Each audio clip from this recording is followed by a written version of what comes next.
VCD number 1407 1407, இடம் மைசூர், கர்நாடக். முரளி தேதி 28/12/68, 28/12/1968. விளக்கம் கொடுக்கப்பட்ட தேதி 18/12/2010, 18/12/2010.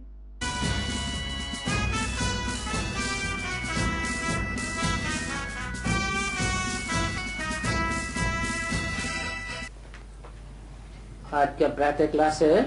இன்றைய காலை வகுப்பு 28 दिसंबर 1968। 28 டிசம்பர் 68 रूहानी बाप बैठे रूहानी बच्चों को समझाते हैं। ஆன்மீக தந்தை அமர்ந்து கொண்டு ஆன்மீக குழந்தைகளுக்கு புரிய வைக்கிறார். क्या नई बात समझाते हैं? என்ன புதிய விஷயத்தை புரிய வைக்கிறார்? बच्चे सुनते तो रहते हैं, ये जो ऊपर में जाने वाले हैं குழந்தைகள் கேட்டுக்கொண்டேதான் இருக்கிறார்கள். இங்க மேலே செல்லக்கூடியவர்கள் இருக்கிறார்கள் இல்லையா? जिनको एस्ट्रोनॉट्स कहते हैं, யாரை ஆஸ்ட்ரோநாட் விண்வெளி வீரர்கள் என்று சொல்லப்படுகிறது.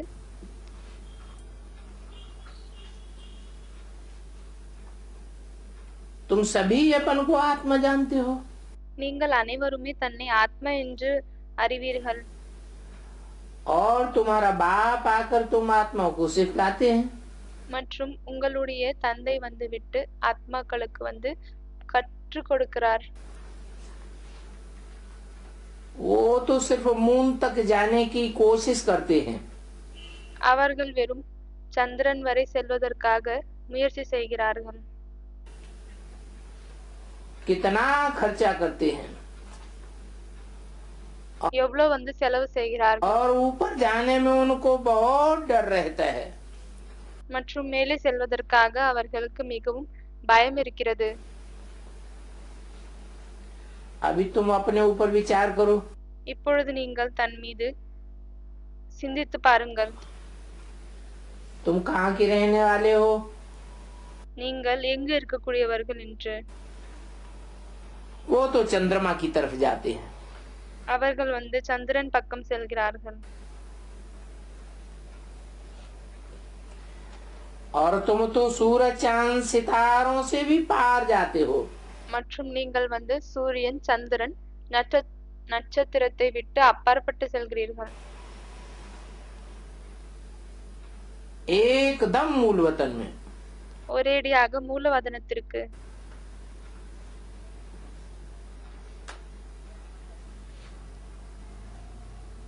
तो तुम्हारे में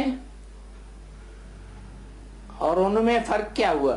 எனவே உங்களுக்குள் மற்றும் அவங்கள என்ன வித்தியாசம் இருக்கு? उनकी पहुंच कहाँ तक है? அவங்க எங்கு வரை செல்கிறார்கள்? चंद्रमा तक उनकी पहुंच है। சந்திரன் வரை அவர்கள் செல்கிறார்கள்.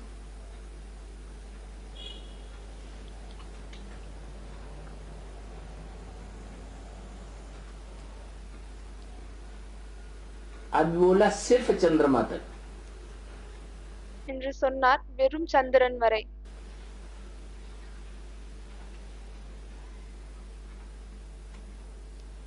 तुम तो सूरज से भी पार जाते हो। நீங்கள் சூரியனை விட அப்பாறு செல்கிறீர்கள்.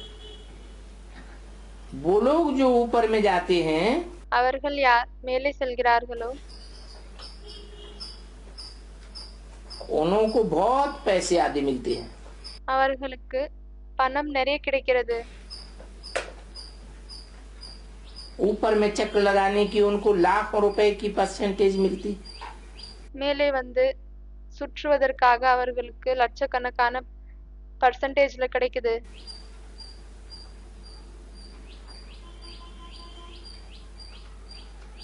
शरीर की जोखिम उठाई जाती है ना। அந்த உடலுடைய ரிஸ்க் எடுக்கறாங்க இல்லையா?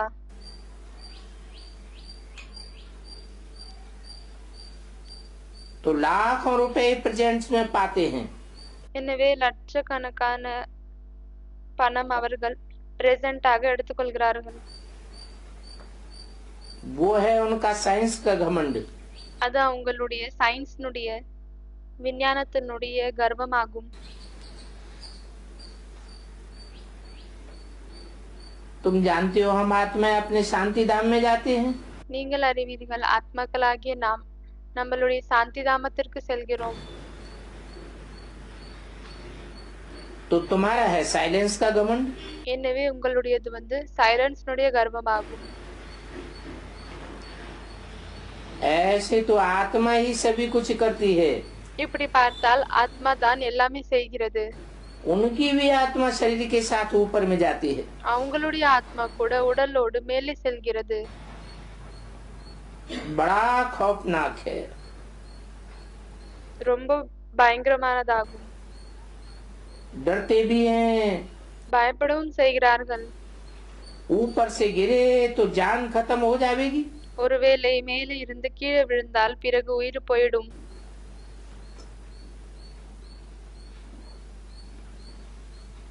वे सभी हैं जिस्मानी हुनर। तुम அது எல்லாமே என்னன்னு பாத்தீங்கன்னா உடலுக்கான கலை திறமைகள். को तो बाप रूहानी हुनर के सिखाते हैं। தந்தை உங்களுக்கு ருஹானி கலை திறமையை கற்றுத் தருகிறார். इस हुनर को सीखने से तुमको कितनी बड़ी प्राइज मिलती है। இந்த கலை திறமையை கற்றுக்கொள்வதால் உங்களுக்கு எவ்வளவு பெரிய பிரைஸ் கிடைக்கிறது. 21 जन्म की प्राइज मिल जाती है। 21 பிறவிகளுக்கான பிரைஸ் கிடைக்கிறது, பரிசு கிடைக்கிறது. मिलती तो नंबरवार पुरुषार्थ अनुसार है। வரிசைகரமாக புருஷார்த்தத்தின் அடிப்படையில் தான் கிடைக்கிறது. आजकल गवर्नमेंट लॉटरियां भी निकालती है। இன்றைய நாளில் கவர்மெண்ட் லாட்டரி கூட வெளியே கொண்டு வராங்க. तो ये बात तुमको क्या प्राइज देते हैं? எனவே இந்த தந்தை உங்களுக்கு என்ன பிரைஸை கொடுக்கறாங்க और क्या सिखलाते हैं? மற்றும் என்ன கற்று தருகிறாங்க?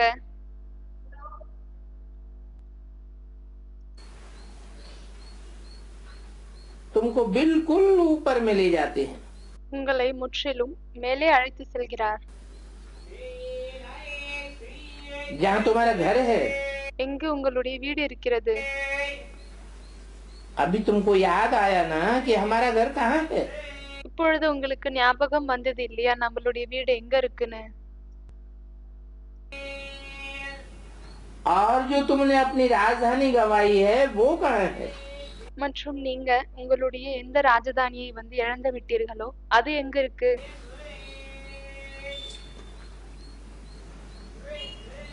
रावण ने राजधानी छीन ली थी। ராவணன் ராஜதானியை பறித்து கொண்டார். अभी फिर से हम अपने असली घर आते हैं और राजाई भी पाते हैं। இப்பொழுது நாம் திரும்பவும் நம்மளுடைய உண்மையான வீட்டிற்கு திரும்பி செல்கிறோம் மற்றும் ராஜதானியையும் அடைகிறோம். मुक्ति धाम हमारा घर है। முக்திதாமம் நம்மளுடைய வீடாகும். परंतु ये किसी को भी पता नहीं है। ஆனால் இது யாருக்குமே தெரியாது. अभी तुम बच्चों को सिखलाने के लिए देखो बाप कहाँ से आते हैं।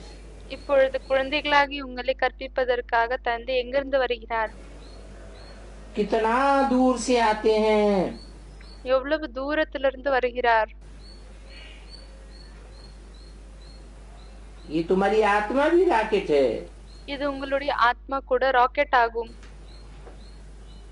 वो कोशिश करते हैं ऊपर जाकर देखें चंद्रमा में क्या है। அவர்கள் முயற்சி செய்கிறார்கள் மேலே சென்று விட்டு பார்க்கலாம் அந்த சந்திரன்ல என்ன இருக்கு और स्टार्स में क्या है। மற்றும் நட்சத்திரங்களில் என்ன இருக்கு. तुम बच्चे जानते हो। குழந்தைகளாகி நீங்கள் அறிவீர்கள். ये तो इस मांडवे की बत्तियां हैं। இது இந்த மண்டபத்தினுடைய விளக்குகள் ஆகும். जैसे मांडवे में बिजलियां लगाते हैं, எப்படி மண்டபத்துல லைட்ஸ் எல்லாம் போடுறாங்க, म्यूजियम में भी बिजलियों की चमक करते हो। அதே போலவே அந்த மியூசியத்துல கூட லைட்ஸ்னுடைய வெளிச்சத்தை ஏற்படுத்துகிறீர்கள். और ये है फिर बेहद की दुनिया। மற்றும் இது எல்லைக்கு அப்பாற்பட்ட உலகமாகும்.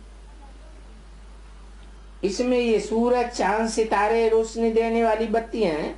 இதுல இந்த சூரியன், சந்திரன், நட்சத்திரங்கள் இவங்க எல்லாமே வெளிச்சத்தை கொடுக்கக்கூடிய லைட் ஆவாங்க, விளக்குகள் ஆவாங்க. मनुष्य फिर समझते हैं सूरज चंद्रमा ये देवताएं। மனிதர்கள் பிறகு புரிந்து கொள்கிறார்கள் இந்த சூரியன், சந்திரன் இவர்கள் எல்லாம் தேவதைகள் என்று. परंतु वो कोई देवता तो नहीं है। ஆனால் அவர்கள் தேவதை ஒன்றும் இல்லை. अभी तुम समझाते हो बाप कैसे आकर हमको मनुष्य से देवता बनाते हैं। இப்பொழுது நீங்கள் புரிய வைக்கிறீர்கள் தந்தை எப்படி நம்மளை மனிதர்களில் இருந்து தேவதையாக ஆக்குறாங்க. ये ज्ञान सूर्य और ये ज्ञान चंद्रमा, இந்த ஞான சூரியன், இந்த ஞான சந்திரன் और तुम ज्ञान लकी सितारे। மற்றும் நீங்கள் ஞானத்தின் லக்கி நட்சத்திரங்கள் ஆவீங்க. ज्ञान से ही तुम बच्चों की सदगति होती है। ஞானத்தின் மூலமாக தான் குழந்தைகளாகி உங்களுடைய சத்கதி ஏற்படுகிறது. तो तुम कितना दूर जाते हो। எனவே நீங்கள் எவ்வளவு தூரமாக செல்கிறீர்கள்.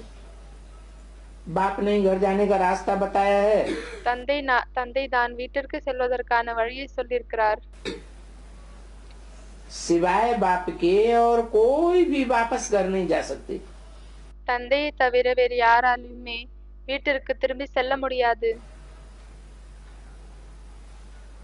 क्यों नहीं जा सकते? ஏன் செல்ல முடியாது?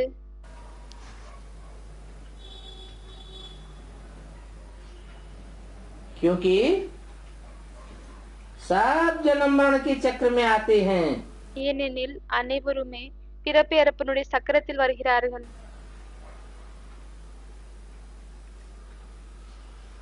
मृत्यु एक ऐसा हादसा है, மரணம் இப்படிப்பட்ட ஒரு ஆக்சிடென்ட் ஆகும். ऐसा एक्सीडेंट है जिसमें सब भूल जाते हैं। இப்படிப்பட்ட ஆக்சிடென்ட் ஆகும், அதுல எல்லாத்தையுமே மறந்து விடுகிறார்கள். किसी का एक्सीडेंट होता है, யாருக்காவது ஆக்சிடென்ட் நடக்குது, गहरा आघात लगता है तो सब भूल जाते हैं। ஆழமாக அடிபடுகிறது, அப்பொழுது எல்லாமே மறந்துடுறாங்க.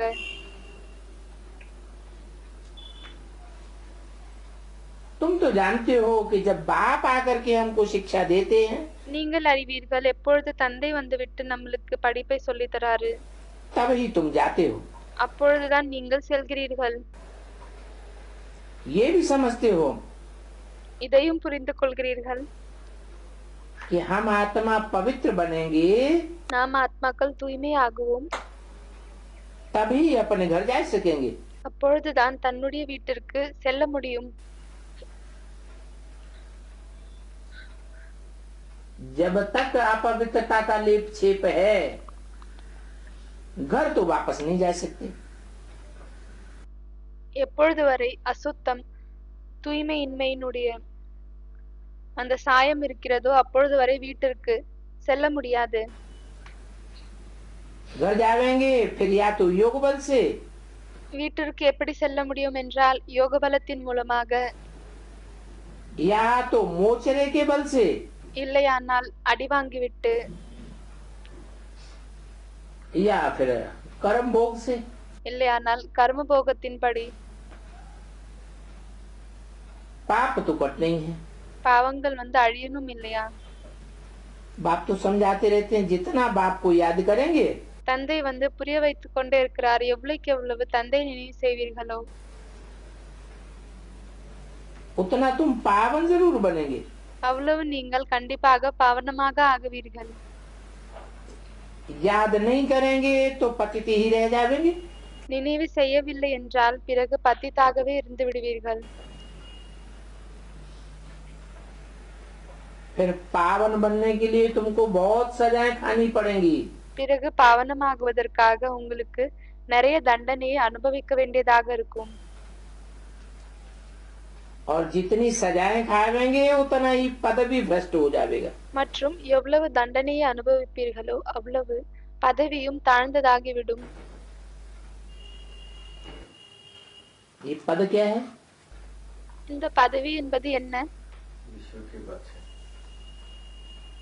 पद भ्रष्ट हो जाएगा, பதவி வந்து பிரஷ்டமாகிவிடும். अर्थात அப்படியானால் जो बड़ी से बड़ी माला है मनुष्यों की, எது வந்து பெரியதிலும் பெரிய மனிதர்களின் மாலை இருக்கு,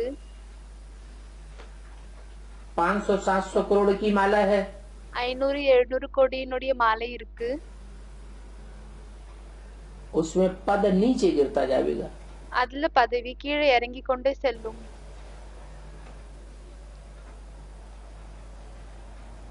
सीधी नीचे उतरती जाएगी। படி கீழே இறங்கி கொண்டே செல்லும். बाप खुद बैठ तुमको समझाते हैं தந்தை தானே அமர்ந்து விட்டு உங்களுக்கு புரிய வைக்கிறார்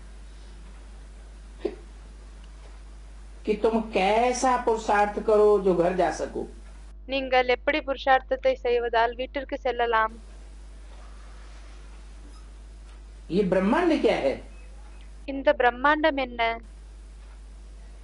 और ये सूक्ष्म वतन क्या है? மற்றும் இந்த சூட்ச்ம வதனம் என்ன? दुनिया में तो कोई को कुछ भी पता नहीं है। உலகத்தில் வந்து யாருக்குமே எதுவுமே தெரியாது.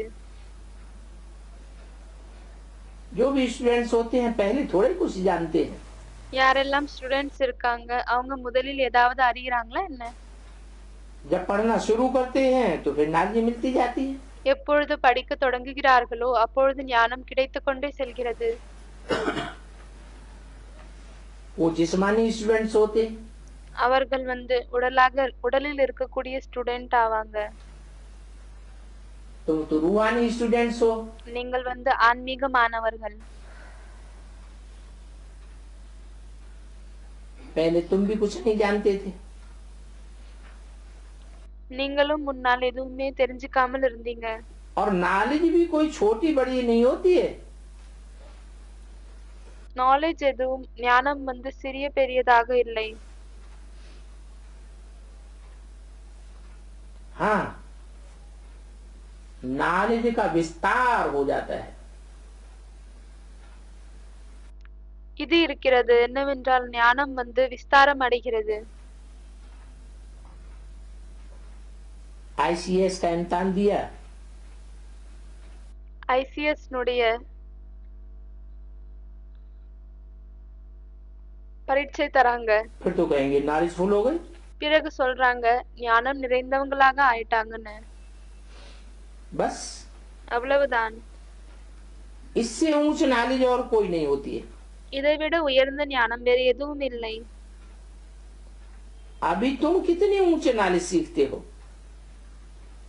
இப்பொழுது நீங்கள் எவ்வளவு உயர்ந்த ஞானத்தை கற்றுக்கொள்கிறீர்கள். तो बाप तुमको पवित्र होने की युक्ति बताते हैं। எனவே தந்தை உங்களுக்கு தூய்மையாக இருக்கக்கூடிய அந்த யுக்தியை சொல்கிறார். बच्चों, குழந்தைகளே, माम एकम याद करो, என் ஒருவனை மட்டும் நினைவு செய்யுங்கள். तो तुम पति से पावन बनेंगे। அப்பொழுது நீங்கள் பத்தித்ல இருந்து பாவனமாகுவீர்கள்.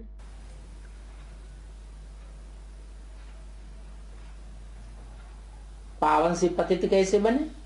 பாவனமாக இருந்த நீங்கள் எப்படி பத்தித்தாகி விட்டீர்கள், அசுத்தமாகி விட்டீர்கள்? जो बाप युक्ति बताते हैं,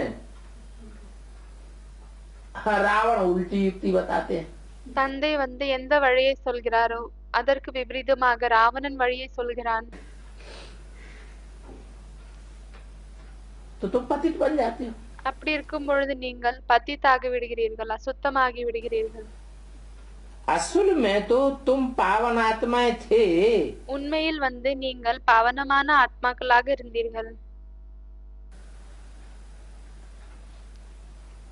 जब पावन आत्माएं थे तो तुम बहुत हल्के फुल्के थे। எப்பொழுது நீங்கள் பாவனமான ஆத்மாவாக இருந்தீர்களோ அப்பொழுது நீங்கள் மிகவும் லேசாக இருந்தீர்கள். अभी पतित बने हो तो तो पापों का बोझा सिर पर कितना चढ़ा हुआ है। இப்பொழுது நீங்கள் பதித்தாகி விட்டீர்கள், அசுத்தமாகி விட்டீர்கள். அப்பொழுது பாருங்கள், பாவத்தினுடைய சுமை தலையில் எவ்வளவு ஏறி இருக்கு. ऊपर उड़ना चाहो तो भी बार बार बुद्धि नीचे आ जाती है। மேலே பறக்கணும் என்று விரும்பினாலும் புத்தி அடிக்கடி கீழே வந்து விடுகிறது. पहले तो तुम इतने ऊपर अपने घर में ही रहने वाले थे। முதலில் நீங்கள் இவ்வளவு மேலே தன்னுடைய வீட்டிலே இருக்கக்கூடியவர்களாக இருந்தீர்கள். तब आत्मा कैसी थी? அப்பொழுது ஆத்மா எப்படி இருந்தது? पवित्र थी। தூய்மையாக இருந்தது. जब तुम सतयुग जीवन मुक्ति में होते हो, எப்பொழுது நீங்கள் சத்யுகம் ஜீவன் முக்தியில இருக்கிறீர்களோ, तुम நீங்கள், तो सब बाकी कहाँ होते हैं? அப்பனா மிச்சம் இருக்கிறவங்க அனைவரும் எங்க இருக்காங்க? हैं? सुखधाम में होते। जब तुम சுகதாமத்துல இருக்காங்களா? சுகதாமத்துல இருக்காங்கன்னு ஒருத்தவங்க சொல்றாங்க. பாபா கேக்குறாரு, சுகதாமத்துல இருக்காங்களா? सतयुग में होते हो तब। எப்பொழுது நீங்கள் சத்யுகத்துல இருக்கீங்களோ அப்பொழுது. और सब कहाँ होते हैं? மற்ற அனைவரும் எங்க இருக்காங்க? हाँ, சாந்தி தாமம்னு சொல்றாங்க. பாபா சொல்றாரு, ஆமா, सब मुक्ति में रहते हैं। அனைவரும் முக்தியில இருக்காங்க. कैसे मुक्ति? எதுல இருந்த முக்தி? दुख दर्दों से भी मुक्ति हो जाती है வலி வேதனையில இருந்த முக்தி. और सुख भी उनको नहीं मिलता। सुखों से भी मुक्ति तो மற்றும் சுகமும் அவங்களுக்கு கிடைப்பதில்லை. எனவே சுகத்திலிருந்தும் விடுதலை. दुखों से भी मुक्ति कहाँ? எனவே சுகத்திலிருந்தும் விடுதலை மற்றும் துக்கத்திலிருந்தும் விடுதலை எங்கு? शांति धाम में। சாந்தி தாமத்தில். और तुम तो मुक्ति और जीवन मुक्ति दोनों को மற்றும் நீங்கள் முக்தி மற்றும் ஜீவன் முக்தி இரண்டையும் जानते हो कि தெரிஞ்சுக்கிறீங்க. हम तो मुक्ति और जीवन मुक्ति दोनों को पाने वाले। என்னவென்றால் நாம் முக்தி மற்றும் ஜீவன் முக்தி இரண்டையும் அடையக்கூடியவர்கள். सुखधाम में रहने वाले சுகதாமத்துல कहते இருக்கக்கூடியவர்கள். ही हैं शिवालय। சொல்லவே செய்கிறார்கள் சிவாலயம்.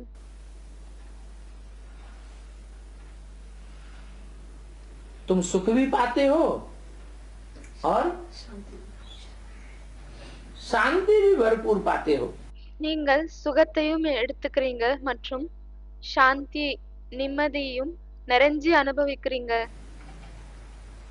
और शिव बाबा மற்றும் சிவபாபா, शिव बाबा क्या पाते हैं? சிவபாபா என்ன அடைகிறாரு? शिव बाबा सिर्फ मुक्ति में रहते हैं। சிவபாபா வெறும் முக்தியில இருக்கிறாரு. हम बच्चे आत्माएं भी रहते हैं मुक्ति में। நாம் குழந்தைகளாகிய நாம் ஆத்மாக்களும் முக்தியில இருக்கிறோம்.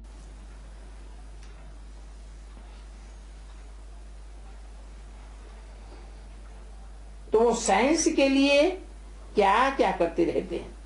எனவே சயின்ஸுக்காக அவர்கள் என்னவெல்லாம் செய்து கொண்டே இருக்கிறார்கள். वो उनकी जिस्मानी हाईएस्ट नॉलेज है। அது அவர்களுடைய உடலுக்கான உயர்ந்த படிப்பாகும்.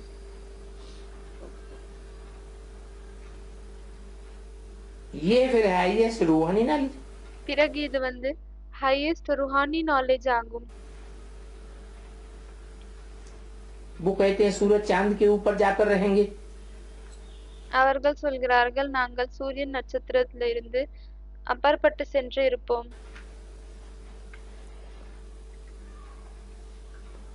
वहाँ ऊपर जाकर रहने के लिए அங்கு மேலே சென்று விட்டு இருப்பதற்காக वहाँ प्लाट खरीदने के लिए कितना माथा मारते हैं। அங்க பிளாட்டை வாங்குவதற்காக எவ்வளவு அலைகிறார்கள். अब सूरज पर कोई रह सकता है क्या? இப்பொழுது சூரியனிடம் யாராவது இருக்க முடியுமா? वहाँ प्लाट खरीदेंगे। பிறகு என்ன, அங்க பிளாட் வாங்குவாங்களா?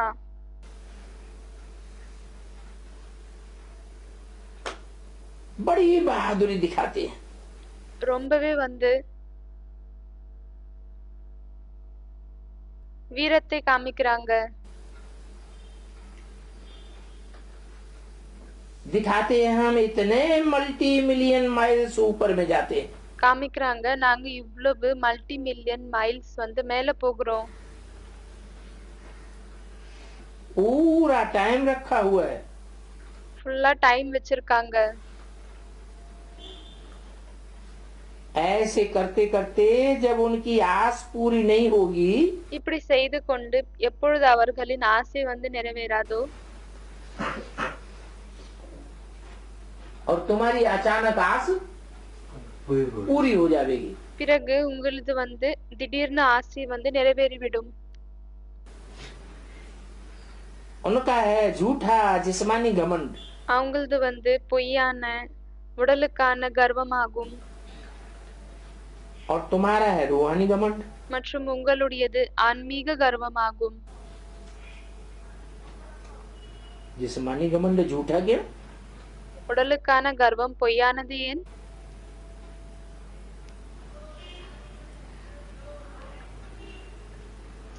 सच्चा घमंड உண்மையான கர்வம் और झूठे घमंड में क्या अंतर है? மற்றும் பொய்யான கர்வத்துல என்ன வித்தியாசம் இருக்கு? आत्मा सत्य है, मन ஆத்மா உண்மையானதாகும். அப்படின்னா सदा काल है। எப்பொழுதுமே இருக்கு. जो सत्य होता है वो सदा काल है, और जो झूठा होता है உண்மை எது இருக்கிறதோ அது எப்பொழுதற்காகவும் இருக்கிறது. மற்றும் பொய் என்ன இருக்கோ आज है कल नहीं। அது இன்று இருக்கு, ஆனால் நாளை இருக்காது. तो वो माया की बहादुरी कितनी दिखलाते हैं। எனவே அவர்கள் அந்த மாயையினுடைய வீரத்தை எவ்வளவு காமிக்கிறாங்க. और उनकी बहादुरी देख करके मनुष्य कितनी तालियां बजाते हैं। மற்றும் அவங்களுடைய அந்த வீரத்தை பார்த்து மனிதர்கள் எவ்வளவு கை தட்டுறாங்க, कितनी बधाइयां देते हैं। எவ்வளவு வந்து வாழ்த்துக்கள் தராங்க. करके 5-10 करोड़ उनको मिल जाएंगे। 5-10 கோடி அவங்களுக்கு கிடைத்து விடுகிறது. तो उस टाइम की बात बताई। இது வந்து அந்த நேரத்துக்கான விஷயத்தை சொன்னாரு. அந்த காலத்து விஷயம். इस टाइम எந்த காலம்? 68 की बात बताई। 68 விஷயத்தை சொல்லிருக்கிறார். अभी तो अभी तुम बच्चों को ये ज्ञान है, ஆனால் இப்பொழுது அதை விட அதிகமாக கிடைக்குதுன்னு மாணவர்கள் பதில் கொடுக்கறாங்க. இப்பொழுது குழந்தைகளாகி உங்களுக்கு ஞானம் இருக்கு. कि इन्हों को ये जो पैसे आदि मिलते हैं, என்னவென்றால் இவங்களுக்கு இந்த பணம் எல்லாம் என்ன கிடைக்கிறதோ, चाहे जितने भी पैसे मिलते हों, மேலே எவ்வளவு பணம் கிடைத்தாலும் சரி, ये सब मिट्टी में मिल जाएंगे, खत्म हो जाएंगे। இது எல்லாமே மண்ணோட மண்ணாக கலந்து விடும், முடிந்து விடும். 28/68 की वाणी का दूसरा पेज। வாணியினுடைய 2வது பக்கம். बाकी 7-8 वर्ष அதை தவிர 7-8 வருடம். ये 7-8 वर्ष तो तुम 7-8 दिन ही समझो। இந்த 7-8 வருடத்தை நீங்கள் வந்து 7-8 நாளுனே புரிஞ்சுக்கோங்க. आज क्या है, कल क्या होगा। இன்று என்ன இருக்கு, நாளை என்ன நடக்கும். आज तुम नरकवासी हो, कल तुम स्वर्गवासी बन जाओगे। இன்று நீங்கள் நரகவாசிகளாக இருக்கிறீர்கள், நாளை ஸ்வர்கவாசிகளாக ஆகிவிடுவீர்கள். नरकवासी से स्वर्गवासी बनने में कोई टाइम जास्ती थोड़ा ही लगता है। நரகவாசியில இருந்து ஸ்வர்கவாசியாக ஆகுவதற்காக ஏதாவது ரொம்ப நேரம் பிடிக்கிறதா என்ன?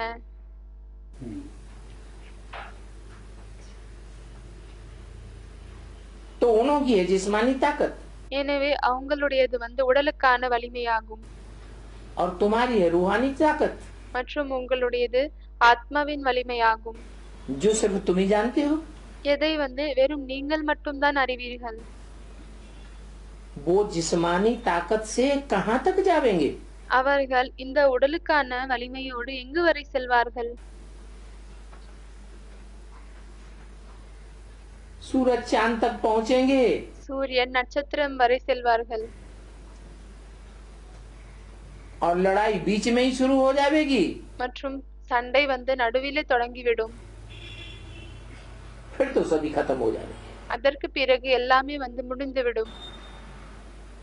उनका हुनर यहाँ तक ही खत्म हो जाता है। அவங்களுடைய கர்வம் வந்து இங்கேயே முடிஞ்சு விடுகிறது.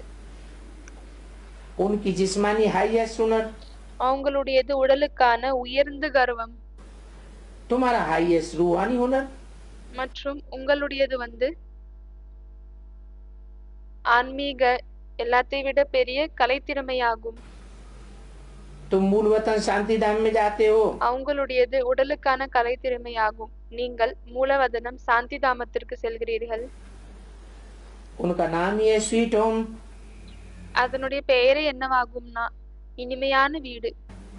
वो लोग ऊपर में जाते हैं, साथ में सभी कुछ ले जाते हैं। அவர்கள் மேலே செல்கிறார்கள், எனவே கூடவே எல்லாத்தையுமே கொண்டு செல்கிறார்கள். बड़ी बहादुरी से जाते हैं। மிகவும் வீரத்தன்மையுடன் செல்கிறார்கள். कितने मल्टी मिलियंस माइल्स ऊपर में जाते होंगे। எவ்வளவு மல்டி மில்லியன்ஸ் மைல்ஸ் மேல போவாங்க. और तुम अपना हिसाब करो, மற்றும் நீங்கள் உங்களுடைய கணக்கை எடுங்கள். तुम कितने माइल्स ऊपर में जाते हो। நீங்க எவ்வளவு மைல்ஸ் மேல போறீங்க. और तुम हो कौन மற்றும் நீங்கள் யாரு. है? तुम तो आत्मा हो। நீங்கள் வந்து ஆத்மா ஆவீங்க. वो तो जिस्म है। அவங்க வந்து உடல் ஆகுவாங்க. ज्यादा ऊंचा कौन जाएगा? எல்லாத்தை விட உயர்வாக யார் செல்வாங்க. क्यों? நம்பன்னு சொல்றாங்க. பாபா கேக்குறாரு ஏன். आत्मा हल्की या जिस्म हल्का? ஆத்மா வந்து லேசானதா இல்லையானால் உடல் லேசானதா. बाप कहते हैं मैं कितना माइल्स ऊपर में रहता हूँ। தந்தை சொல்கிறார் நான் எவ்வளவு மைல் மேல இருக்கேன். सबसे परे पे परे कौन रहता है? எல்லாத்தை விட அப்பால் பட்டு யார் இருக்காங்க. हैं?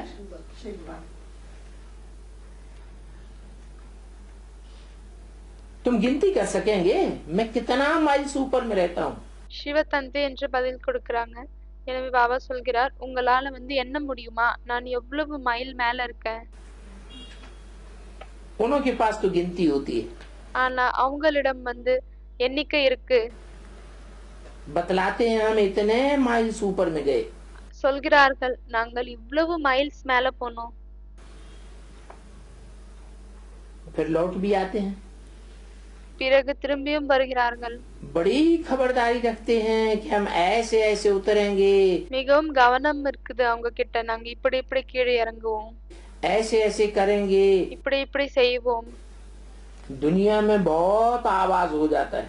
உலகத்தில் மிகவும் சத்தம் ஏற்படுகிறது. तुम्हारा क्या आवाज होगा?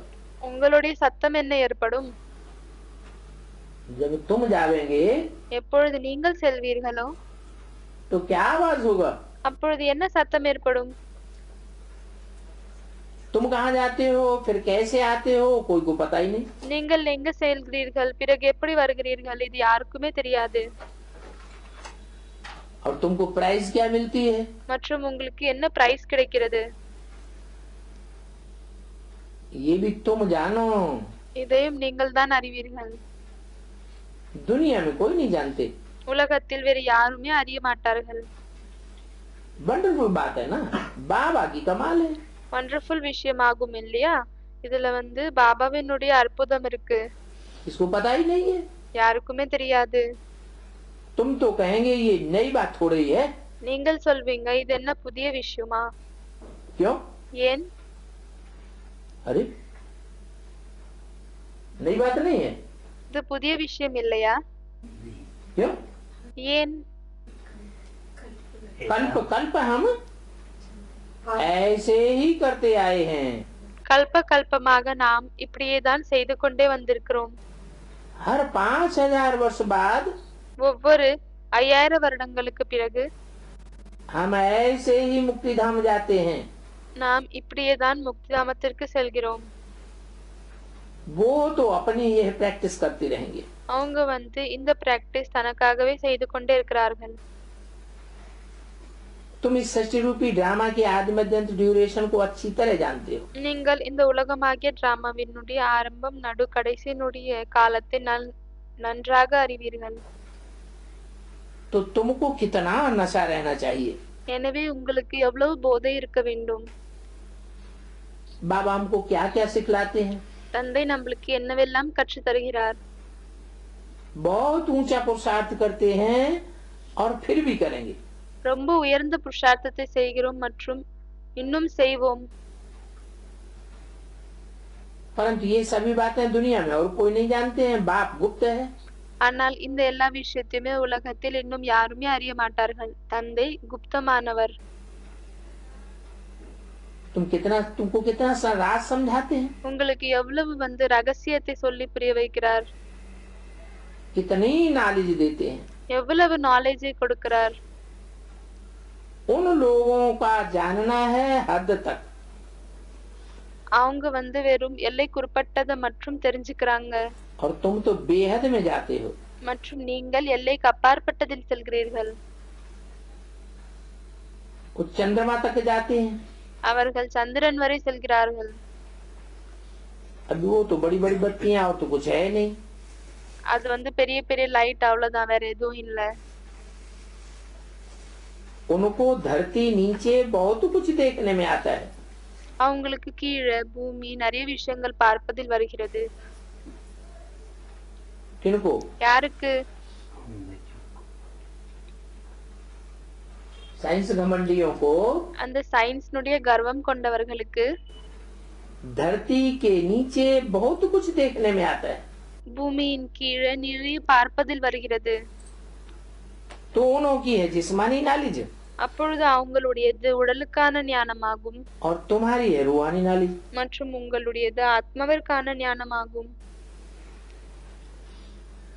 क्यों? ஏன்? तुम धरती के नीचे नहीं देख सकते। பூமியின் கீழ் உங்களால எதுவுமே பார்க்க முடியாதா? तो पता लगा लेते हैं। அவர்கள் வந்து தெரிஞ்சுக்கிறாங்க. धरती के नीचे कहाँ कहाँ सोना है। உலகத்து கீழே பூமி கீழே எங்கெல்லாம் வந்து தங்கம் இருக்கு, कहाँ कहाँ पेट्रोल है। எங்கெல்லாம் பெட்ரோல் இருக்கு, उनको तो पता लग जाता है। அது அவங்களுக்கு தெரிய வருகிறது.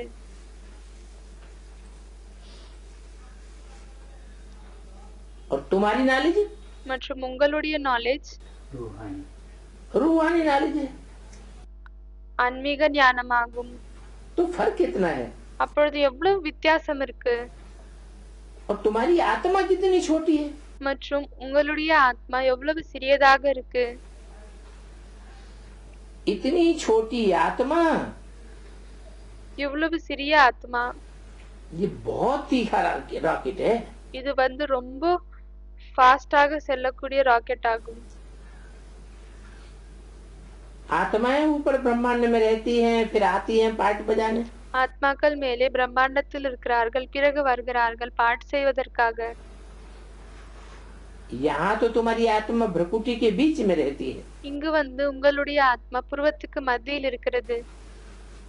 सितारे मिसल रहती है। நட்சத்திரத்தை போல் இருக்கு. बाप जो तुमको विश्व का मालिक बनाते हैं, தந்தை உங்களை உலகத்திற்கு எஜமானராக ஆக்குகிறார். वो भी सुप्रीम आत्मा है। அவரும் சுப்ரீம் ஆத்மா ஆவார். अब भला बताओ उनकी पूजा कैसे हो। இப்பொழுது சொல்லுங்கள், அவருக்கு எப்படி பூஜை நடக்கலாம்? है कैसे हो? எப்படி நடக்கலாம்? पूजा तो भक्ति में होती है। பூஜை வந்து பக்தியில் நடக்கிறது. उनकी भी भक्ति तो जरूर होनी है। அவங்களுக்கும் பக்தி வந்து கண்டிப்பாக நடக்கணும் இல்லையா? किनकी? யாருக்கு? हैं? सुप्रीम सोल की। சுப்ரீம் சோலுக்கு. तो कैसे भक्ति हो? எனவே எப்படி பக்தி நடக்கும்? उनकी क्यों कहा? அவங்களுக்கு என்று ஏன் சொன்னார்? मेरी क्यों नहीं कहा? எனக்கு என்று ஏன் சொல்லவில்லை? हैं? साकार की சாக்காரம்னு சொல்றாங்க. அதுக்கு பாபா சொல்றாரு சாக்காரனுடைய. थोड़ा ही அது இல்ல. सुप्रीम सोल की भी पूजा होती है। சுப்ரீம் சோலுக்கு கூட பூஜை என்பது நடக்கிறது. कैसे होती है? எப்படி நடக்குது? जब वो लिंग निराकार बनता है, எப்பொழுது அந்த லிங்கம் வந்து நிராகாராக ஆகுகிறதோ, अर्थात निराकारी स्टेज धारण करता है, அப்படியானால் நிராகார ஸ்டேஜை தாரணை செய்கிறாரோ, इसलिए बोला उनकी। அதனால்தான் சொல்லிருக்கிறார் அவருடைய। मेरी कहें तो वर्तमान हो गया। என்னுடைய என்று சொன்னால் நிகழ்காலம் ஆகிவிடும்। सन 68 में तो वो वर्तमान निराकारी स्टेज वाला है ही नहीं। 68ல வந்து அவன் நிராகார ஸ்டேஜ் கொண்டவர் இல்லை இல்லையா? பிராக்டிக் அந்த நேரத்துல। तो ये भक्ति भी मेरी जरूर होनी है। எனவே என்னுடைய பக்தியும் கண்டிப்பாக நடக்கணும்। किस रूप में? எந்த ரூபத்தில்? निराकारी लिंग रूप में। நிராகார லிங்க ரூபத்தில்। बाप ने समझाया है, தந்தை புரிய வைத்திருக்கிறார்। आधा कल्प है ज्ञान दिन। அரை கல்பம் வந்து ஞானம் பகலாகும்। ज्ञान से दिन होता है ना। ஞானத்தின் மூலமாக பகல் வருகிறது இல்லையா? ज्ञान रोशनी है ஞானம் வந்து வெளிச்சமாகும்। और आधा कल्प है भक्ति। மற்றும் அரை கல்பம் வந்து பக்தி இருக்கிறது, रात। இரவு। भक्ति तो करते हैं लिंग की, லிங்கத்தினுடைய பக்தி வந்து செய்றாங்கதான், लेकिन ज्ञानी होकर करते हैं ஆனால் ஞானியாக செய்றார்களா या अज्ञानी होकर करते हैं? இல்லையானால் அஞ்ஞானியாக இருந்து செய்றார்களா? जानते कुछ भी नहीं है। எதுவுமே தெரியாதா உங்களுக்கு? ये इतना बड़ा लिंग है, என்னவென்றால் இது இவ்வளவு பெரிய லிங்கம், ये भगवान होता है क्या? இவர் பகவானாக இருக்க முடியுமா? अभी तुम संगम पर ज्ञान लेते हो, இப்பொழுது நீங்கள் சங்கம் யுகத்தில் ஞானத்தை எடுத்துக்கொள்கிறீர்கள்। क्या ज्ञान लेते हो? तो सुप्रीम सोल की भक्ति का क्या ज्ञान लेते हो? என்ன ஞானத்தை எடுத்துக்கொள்கிறீர்கள்? சுப்ரீம் சோலினுடைய பக்தியின் என்ன ஞானத்தை எடுத்துக்கொள்கிறீர்கள்? अरे हाँ, वो क्या ज्ञान है? सुप्रीम सोल की भक्ति जो होती है, அது என்ன ஞானமாகும்? சுப்ரீம் சோலினுடைய பக்தி நடக்கிறது இல்லையா? हाँ? आत्मा का ज्ञान लेते हैं। அவங்க சொல்றாங்க ஆத்மாவின் ஞானம்। அதற்கு பாபா சொல்றாரு ஆத்மாவினுடைய ஞானம் கொடுக்கிறாரா? वो सुप्रीम सोल की जो भक्ति होती है लिंग रूप में, சுப்ரீம் சோலுக்கு பக்தியில வந்து எந்த பூஜை நடக்குது இல்லையா லிங்க ரூபத்தில், वो आत्मा है। அவர் என்ன ஆத்மா ஆவாரா? आत्मा है, ஆத்மா ஆவாரா? क्या है? பிறகு என்ன ஆவார்? शरीर है, உடல்னு சொல்றாங்க। பாபா கேக்குறாரு உடலா? सिर्फ शरीर है। வெறும் உடலா? वो लिंग அந்த லிங்கம் साकार की यादगार है, சாக்காரனுடைய நினைவார்த்தமாகும்। लेकिन वो साकार ஆனால் அந்த சாக்காரம் और जो साकार शरीरधारी हैं, மற்றும் எந்த சாக்கார உடலில் இருக்கக்கூடியவங்க இருக்காங்களோ उनके मुकाबले அவங்களோடு ஒப்பிட்டு பார்க்கும் பொழுது क्या अंतर है? என்ன வித்தியாசம் இருக்கு? பியூரிட்டினுடைய வித்தியாசம் இருக்குன்னு சொல்றாங்க। ये अंतर है பாபா சொல்றாரு இந்த வித்தியாசமாகும் என்னன்னா कि और साकारी जो हैं மற்றவங்க யாரெல்லாம் சாக்காரத்தில் இருக்கிறார்களோ वो 100% निराकारी स्टेज में அவர்கள் 100% நிராகார ஸ்டேஜ்ல नहीं टिक पाएंगे और நிலைப்பதில்லை மற்றும் அவர் वो सुप्रीम सोल के मुआफिक அவர் சுப்ரீம் சோலை போல वो लिंग रूप அந்த லிங்க ரூபம் 100% निराकारी स्टेज में टिकेगा 100% நிராகார ஸ்டேஜ்ல வந்து நிலைப்பாரு.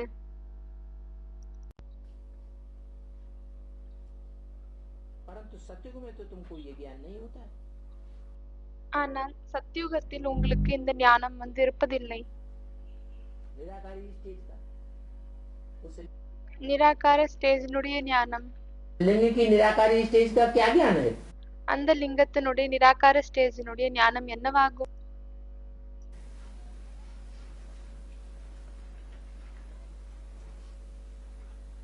वो लिंग निराकारी स्टेज में है, इसका ज्ञान क्या है तुम्हारे पास? அந்த லிங்கம் வந்து நிராகார ஸ்டேஜ்ல இருக்கிறாரு, இதனுடைய ஞானம் என்ன இருக்கு உங்களிடம்? आत्मा और प्योरिटी वो पत्थर के लिंग में कैसे पूरी प्योरिटी होगी? ஆத்மால பியூரிட்டி என்று பதில் கொடுக்கறாங்க. பாபா கேக்குறாரு, அந்த கல்லால் உருவாக்கப்பட்ட அந்த லிங்கத்தில் எப்படி பியூரிட்டி இருக்கும், தூய்மை இருக்கும்?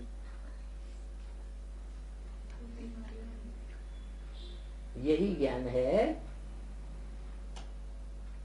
இந்த ஞானம் தான் இருக்கு. என்னன்னா कि हाथ पांव नाक आंख कान इंद्रियां आदि होते हुए भी கண்ணு மூக்கு வாய் இது போல இந்திரியங்கள் எல்லாம் இருந்தும் निराकारी ऐसी स्टेज बनती है जैसे कि है ही नहीं. இப்படிப்பட்ட ஸ்டேஜ் வந்து உருவாகுகிறது. எப்படின்னா அது இல்லவே இல்லை, அது போன்ற ஸ்டேஜ். आंखें होते हुए भी जैसे कि है ही नहीं. கண்கள் இருந்து கொண்டும் எப்படியானால் இல்லவே இல்லை. कान होते हुए भी जैसे कि है ही नहीं. ये காது இருந்து கொண்டும் எப்படியானால் இல்லவே இல்லை. இது எப்படி? अरे कान है तो होते हुए कैसे नहीं है? அரே காது இருக்கு, இருந்து கொண்டும் அது எப்படி இல்லாமல் இருக்கு? क्या प्रूफ? என்ன ப்ரூஃப் இருக்கு? कि सारी दुनिया ग्लानि करती रहे என்னவென்றால் முழு உலகமும் அவதூறம் செய்து கொண்டே இருக்கட்டும், तो भी उन कानों के ऊपर कोई असर ग्लानि का नहीं नहीं पड़ता. जैसे ஆனாலும் அந்த காதுக்கு அந்த அவதூறத்தின் எந்த ஒரு பிரபாவமும் ஏற்படாது. कि कान जैसे कि कान है ही नहीं. எப்படியானால் காது இல்லவே இல்லை. सारी दुनिया पाप आत्मा है. முழு உலகமும் பாவங்கள் நிறைந்த ஆத்மாக்கள் ஆவாங்க.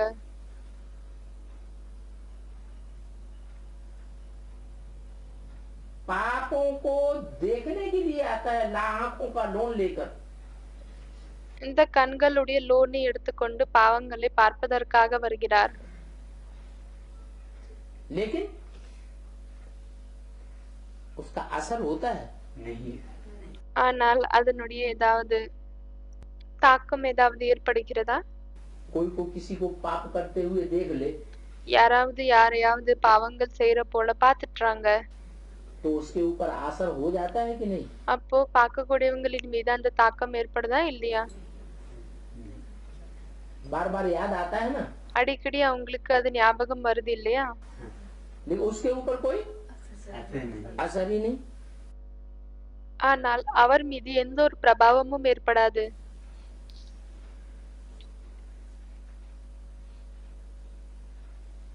तो सतयुग में ये ज्ञान तुमको नहीं होता है. எனவே சத்தியுகத்தில் இந்த ஞானம் உங்களுக்கு இருப்பதில்லை. भक्ति का ज्ञान नहीं नहीं होता है. यहाँ कहाँ होता है? பக்தியினுடைய ஞானம் வந்து இருப்பதில்லை. இங்கு எங்க இருக்கு? तीनों में भी संगम में होता है. சங்கம் யுகத்தில் இருக்கு. इसीलिए ये पुरुषोत्तम संगम योग गाया जाता है. அதனால்தான் இது புருஷோத்தம சங்கம் யுகம் என்று பாடப்படுகிறது.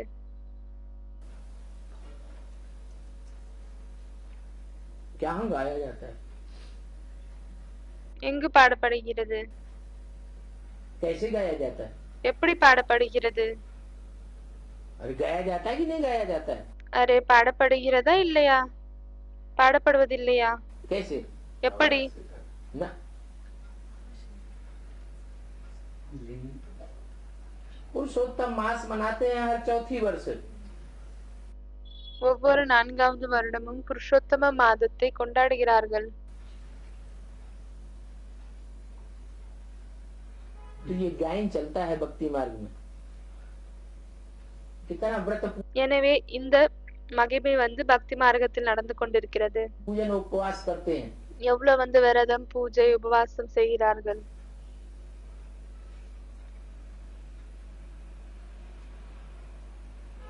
ये कहाँ की यादगार है? இது எல்லாம் எங்கத்துக்கான விஷயமாகும், நினைவார்த்தமாகும். यहाँ संगम में यादगार बनती है। இங்க சங்கம் யுகத்தில் இந்த நினைவார்த்தங்கள் எல்லாம் உருவாகுகிறது. अभी तुम्हारी आत्मा कितना दूर दूर जाती है। இப்பொழுது உங்களுடைய ஆத்மா எவ்வளவு தூரம் செல்கிறது. क्योंकि तुम जिस्मानी जो भार पने की स्टेज है, ஏனெனில் நீங்கள் எந்த உடலினுடைய வெயிட்டாக இருக்கக்கூடிய விஷயம் இருக்கோ, वजन वाली स्टेज है, उसको छोड़कर எவ்வளவு வந்து அந்த சுமைகளின் நிலை இருக்கு, क्या बन जाते हो? அதை விட்டுட்டு என்ன ஆகிவிடுகிறீர்கள்? रूहानी आत्मा हल्की फुल्की बन जाते हो। ரூஹானி ஆத்மா ரொம்ப லேசானவங்களாக ஆகிடுறீங்க. तो तुमको कितनी खुशी होती है। எனவே உங்களுக்கு எவ்வளவு குஷி ஏற்படுகிறது. और जो भूत प्रेत बनते हैं பிறகு யாரு பூத பிரேத்தங்களாக ஆகுகிறார்கள்? அவர்கள் वो नहीं स्थूल शरीर छोड़ते हैं, அவர்கள் இந்த ஸ்தூலமான உடலை விடுவதில்லையா என்ன? नहीं छोड़ते हैं, விடுவதில்லையா? वो भी तो स्थूल शरीर छोड़ देते हैं। அவர்களும் தான் இந்த ஸ்தூலமான உடலை விட்டு விடுகிறார்கள். फिर उनको इतनी खुशी क्यों नहीं होती பிறகு அவங்களுக்கு இவ்வளவு குஷி ஏன் ஏற்படுவதில்லை? जितनी देवात्माओं को होती है। எவ்வளவு தேவாத்மாக்களுக்கு ஏற்படுகிறதோ அவ்வளவு. उनके ऊपर पापों का बोझ हैं? पापों का बोझ हाँ, भले उनकी आत्मा सूक्ष्म शरीर धारण कर लेती है, பலே அவர்களுடைய ஆத்மா சூட்ச்ம உடலை தாரணை செய்து கொள்கிறது. परंतु सूक्ष्म में पापों का बोझ बहुत रहता है। ஆனால் சூட்ச்மத்தில் பாவங்களின் சுமை ரொம்ப இருக்கு. सूक्ष्म शरीर धारण करने वालों के ऊपर पाप बहुत होते हैं। சூக்ஷ்ம சரீரத்தை தாரணை செய்யக்கூடியவர்களின் மீது பாவங்கள் ரொம்ப இருக்கும். जब तक वो निराकारी स्टेज धारण न करें, எப்பொழுது வரை அவர்கள் நிராகார ஸ்டேஜை தாரணை செய்யவில்லையோ அப்பொழுது வரை. जैसे ब्रह्मा की सोल है, எப்படி வந்து பிரம்மாவினுடைய சோல் இருக்கு, सूक्ष्म शरीर तो है, சூட்ச்ம உடல் வந்து இருக்குதான், तो भारी है, उनको उस आत्मा को भारीपन महसूस होता है। எனவே வந்து பாரமாக இருக்காங்களா? அந்த ஆத்மாவிற்கு பாரமாக இருப்பது வந்து அனுபவமாகுதா? या हल्कापन महसूस होता है। இல்லை ஆனால் லேசான விஷயம் வந்து அனுபவமாகுகிறதா? हल्कापन महसूस तो होता है। லேசான தன்மை வந்து அனுபவம் ஆகுகிறது தான். ஆனால் इस दुनिया में तो एक सेकंड में कहीं भी जा सकती है, இந்த உலகத்தில் ஒரு செகண்ட்ல எங்க வேணாலும் செல்லலாம் தான். लेकिन वो हल्कापन भी उनको भारी महसूस होता है। ஆனால் அந்த லேசான தன்மை கூட அவங்களுக்கு பாரமாக அனுபவம் ஆகுகிறது. क्योंकि ஏனெனில் एकाग्रता नहीं है। ஒரு நிலை வந்து இல்லை. जो एकाग्रता बाप आकर सिखाते हैं, எந்த ஒரு நிலையை தந்தை வந்துவிட்டு கற்பிக்கிறாரோ, पॉइंट पर टिकना, புள்ளியில நிலைப்பது, वो एकाग्रता उनके अंदर नहीं, भटकते रहते हैं। அந்த ஒரு நிலை அவங்களுக்குள் இல்லை, அவங்க அலைந்து கொண்டே இருக்கிறார்கள். तुमको तो कितनी खुशी होती है, உங்களுக்கு வந்து எவ்வளவு குஷி ஏற்படுகிறது, हल्कापन आ जाता है। எவ்வளவு லேசான தன்மை வந்து விடுகிறது. तो बाप ये तुमको हुनर सिखलाते हैं। எனவே தந்தை தான் இந்த திறமையை உங்களுக்கு கற்பிக்கிறார். क्या हुनर? என்ன திறமை? आत्मिक स्टेज में टिकने का हुनर सिखलाते हैं। ஆத்மீக ஸ்டேஜ்ல நிலைப்பதற்கான அந்த திறமையை கற்பிக்கிறார். वो हुनर सीखते हैं साइंसदान,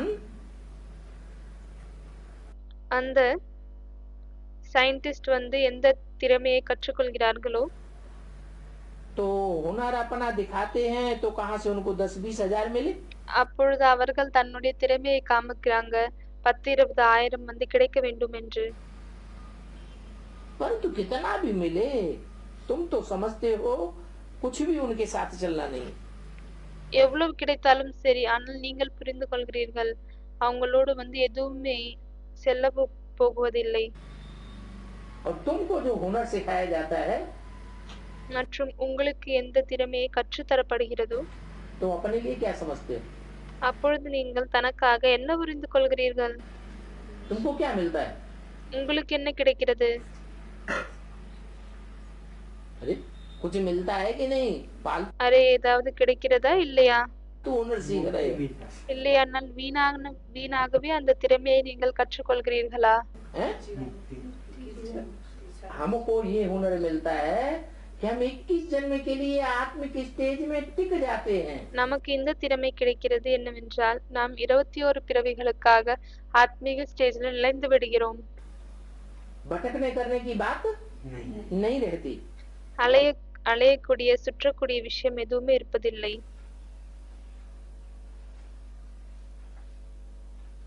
उनके लिए तो सभी खत्म हो जाने वाला है। அவங்களுக்காக எல்லாமே வந்து முடிய போகுது.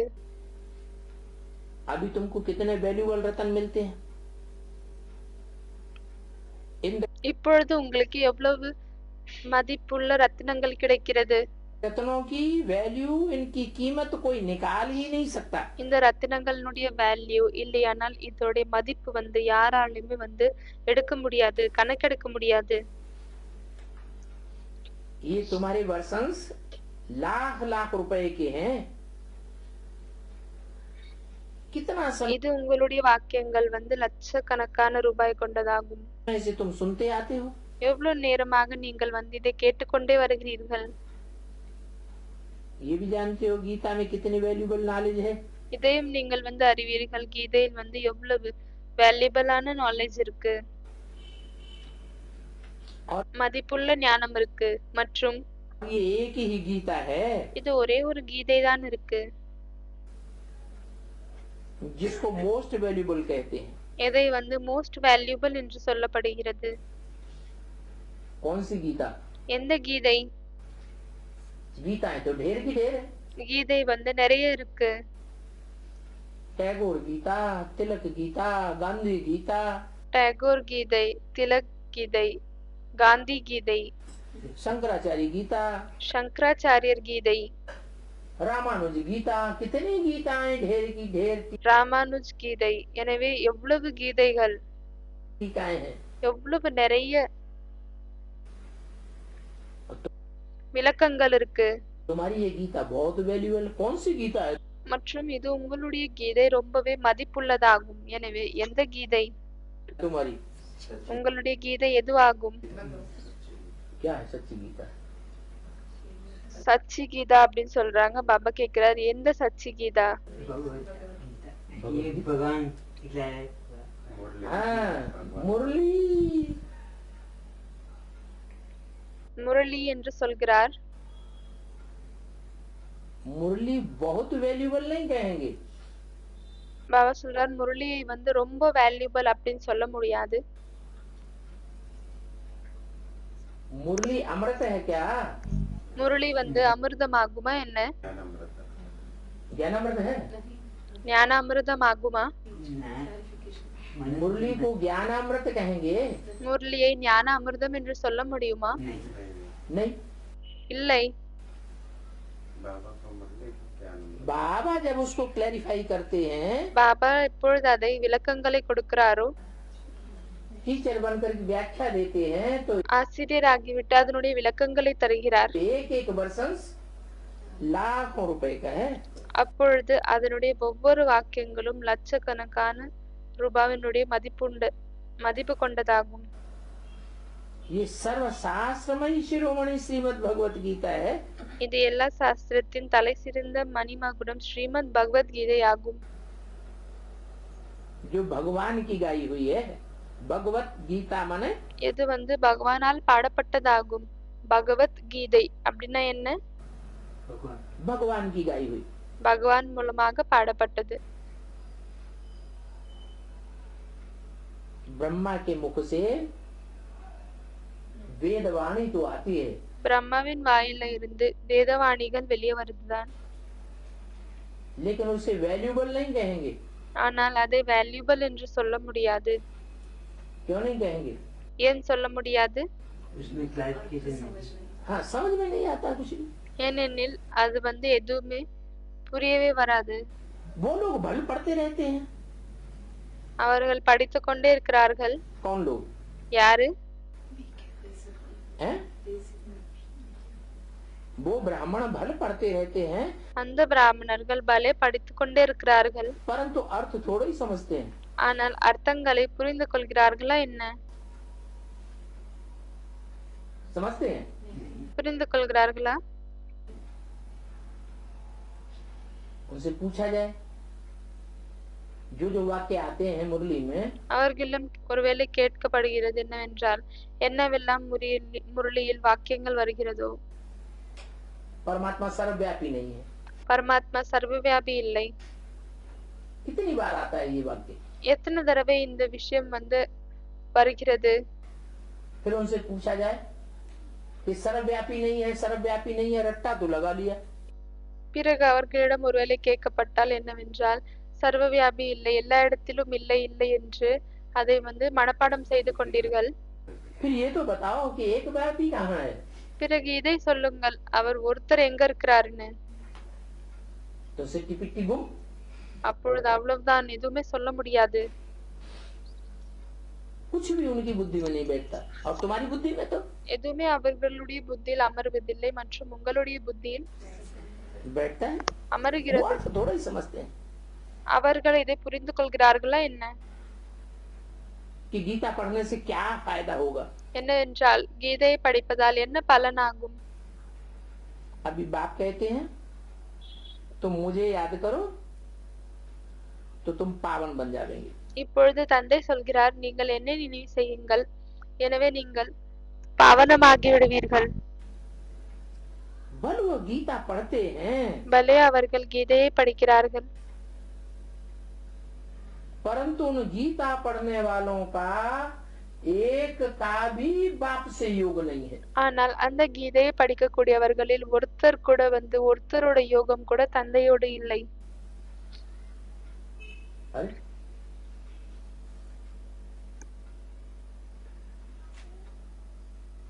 ऐसे है? அரே, இப்படி இருக்கா? हैं? क्यों? जानते नहीं? இருக்குன்னு சொல்றாங்க. பாபா கேக்குறாரு, ஏன்? அவங்க தெரிஞ்சுக்கவே மாட்டாங்கன்னு சொல்றாங்க. वो जानते तो हैं। பாபா சொல்றாரு, அவங்க தெரிஞ்சுக்கிறாங்க தானே. उनसे पूछो शिव बाबा कहाँ का रहने वाला, कहेंगे परमधाम का। அவங்க கிட்ட போய் கேளுங்க, சிவ பாபா எங்க அமர்றாரு, அப்ப சொல்லுவாங்க பரம்தாமத்துல. कब आता है? पुरुषोत्तम संगम युग पर आता है। எப்ப வராரு? புருஷோத்தம சங்கம் யுகத்தில் வராரு.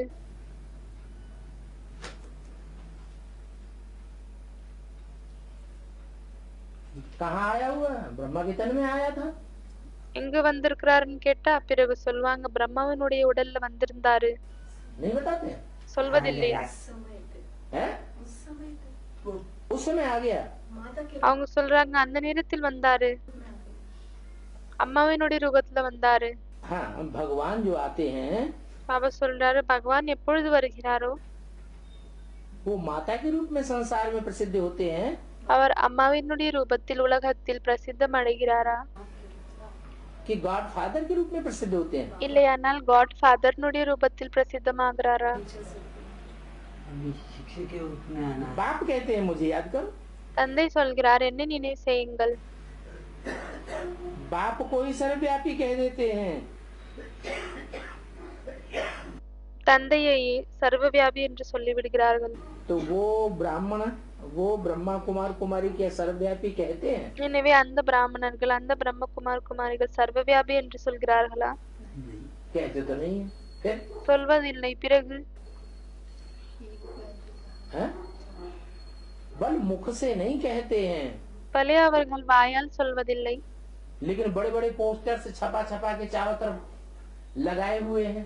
ஆனால் பெரிய பெரிய போஸ்டர்ஸ் அவர்கள் அச்செடுத்து நாலா பக்கமும் அதை ஒட்டிருக்காங்க.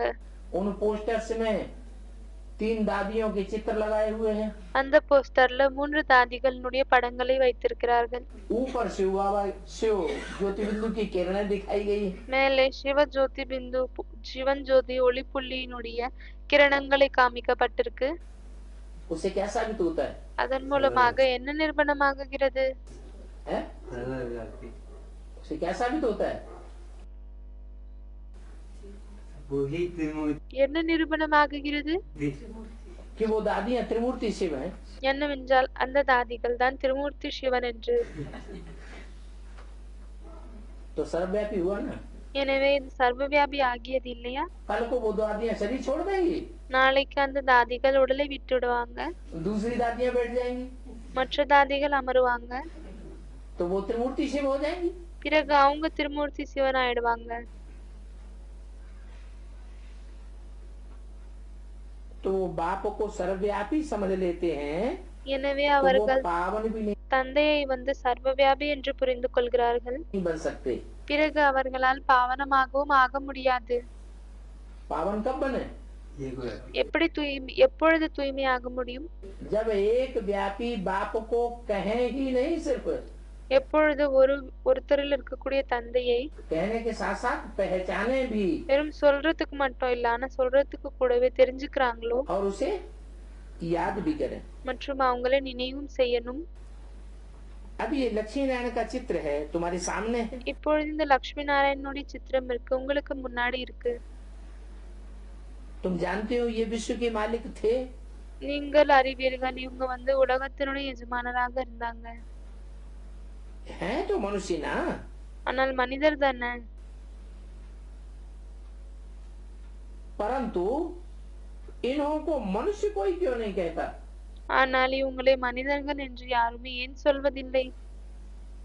इन्हों को देवता क्यों कहा जाता है? இவங்களை தேவதை என்று ஏன் சொல்லப்படுகிறது? लक्ष्मी नारायण दो हाथ पांव वाले थे कि नहीं? லட்சுமி நாராயணன் 2 கை கால் கொண்டவங்களாக இருந்தாங்களா இல்லையா? नाक नक्श नक्शा शरीर का मनुष्य जैसा ही था ना। மூக்கு இல்லையானால் அவங்களுடைய உடல் வந்து மனிதர்கள் போலதான் இருந்துச்சு. दाढ़ी मूछ नहीं थी, ஆனால் தாடி மீசை இல்லை.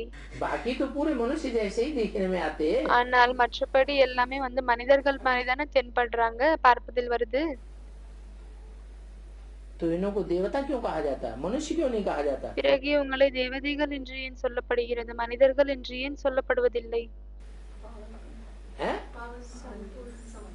नहीं, मनुष्य माने इनका मन चलायमान नहीं है। மனிதர்கள் அப்படியானால் இவங்களுடைய மனம் வந்து சஞ்சலம் அடையக்கூடியதாக இல்லை, अमन नहीं, மனம் வந்து ஓடக்கூடியதாக இல்லை. हम तो शिव बाबा है। யாரோ சொல்றாங்க மனம் இல்லாதவங்க, பாபா சொல்றாரு இல்லை, மனம் இல்லாதவர் ஒரே ஒரு சிவபாபா தான். इनका मन चलायमान नहीं होता देवताओं का, இந்த தேவதைகளுடைய மனம் வந்து ஓடுவதில்லை, उनका मन स्थिर होता है। அவங்களது வந்து மனம் நிலைந்து விடுகிறது, ஸ்திரமாகி விடுகிறது. कहाँ स्थिर होता है? எங்க நிலைகிறது? आत्मिक स्थिति में स्थिर होता है। ஆத்மீக ஸ்திதியில் நிலைந்து விடுகிறது. उनको देवता कहा जाता है அவங்களை தான் தேவதை என்று சொல்லப்படுகிறது. क्योंकि वो दैवी गुण धारण करने वाले हैं ना। ஏனெனில் அவர்கள் தெய்வீக குணத்தை தாரணை செய்யக்கூடியவர்கள் இல்லையா? अभी बाप तुमको मनुष्य से देवता बनाते हैं, இப்பொழுது தந்தை உங்களை மனிதர்களில் இருந்து தேவதையாக ஆக்குகிறார். तुम याद के बल से भी நீங்கள் நினைவினுடைய பலத்தின் மூலமாகவும் मनुष्य से देवता बन सकते हो। மனிதர்களில் இருந்து தேவதையாக ஆக முடியும். क्या? என்ன? कैसे? எப்படி? ये व्यापी जाते हाँ, आत्मिक स्थिति अगर पक्की हो जाएगी, ஆத்மீக ஸ்திதி ஒருவேளை உறுதியாகிவிட்டால், तो आत्मिक स्थिति पक्की होना एक ऐसी स्थिति है जिसमें सब प्रकार के गुण अपने आप समा जाते हैं। எனவே ஆத்மீக ஸ்திதி பக்கா ஆகுவது இது இப்படிப்பட்ட குணமாகும், இதுல வந்து எல்லாமே வந்து தானாகவே வந்து விடுகிறது. तुम जानते हो कि आत्माओं को पवित्र बन सभी को अपने घर जाना है। நீங்கள் அறிவீர்கள் ஆத்மாக்கள் வந்து தூய்மையாகிவிட்டு அனைவருக்கும் தன்னுடைய வீட்டில் செல்ல வேண்டியதாக இருக்கு. नई दुनिया में तो इतने मनुष्य नहीं होते हैं। புதிய உலகத்தில் எவ்வளவு மனிதர்கள் இருப்பதில்லை. कितने मनुष्य? எவ்வளவு மனிதர்கள்? जितना आज की पुरानी कलयुगी दुनिया में मनुष्य हैं, எவ்வளவு இன்றைய பழைய கலியுக உலகத்தில் மனிதர்கள் இருக்கிறார்களோ इतने मनुष्य नई दुनिया में हो ही नहीं सकते। இவ்வளவு மனிதர்கள் புதிய உலகத்தில் இருக்கவே முடியாது. सभी आत्माओं को जाना तो पड़ेगा। அதை தவிர அனைத்து ஆத்மாக்களுக்கும் செல்ல வேண்டியதாக இருக்கும். भी हैं इतने मनुष्य, யாரெல்லாம் இவ்வளவு மனிதர்கள் இருக்கிறார்களோ, जो भी मनुष्यों में आत्माएं हैं उन सबको யாரெல்லாம் மனிதர்களில் ஆத்மாக்கள் இருக்கிறார்களோ அவர்கள் அனைவரையும் जाना तो पड़ेगा अपने घर। அனைவருக்கும் தன்னுடைய வீட்டிற்கு செல்ல வேண்டியதாக இருக்கும் தான். इस ज्ञान को सिवाय तुम बच्चों को और कोई समझ ही नहीं सकते। இந்த ஞானத்தை குழந்தைகளாகிய உங்களை தவிர வேறு யாராலுமே புரிந்து கொள்ள முடியாது. जो बाप तुमको समझाते हैं वही तुम समझते हो। எந்த தந்தை உங்களுக்கு புரிய வைக்கிறாரோ அந்த விஷயங்களை தான் நீங்கள் புரிந்து கொள்கிறீர்கள். मनुष्य तो वंडर वंडर कहते रहते हैं, மனிதர்கள் வண்டர் வண்டர் அற்புதம் அற்புதம் என்று சொல்லிக் கொண்டே இருக்கிறார்கள் தான். और तुमको बाप ये वंडरफुल नॉलेज देते हैं, மற்றும் தந்தை உங்களுக்கு இந்த வண்டர்ஃபுல் அற்புதமான ஞானத்தை தருகிறார்.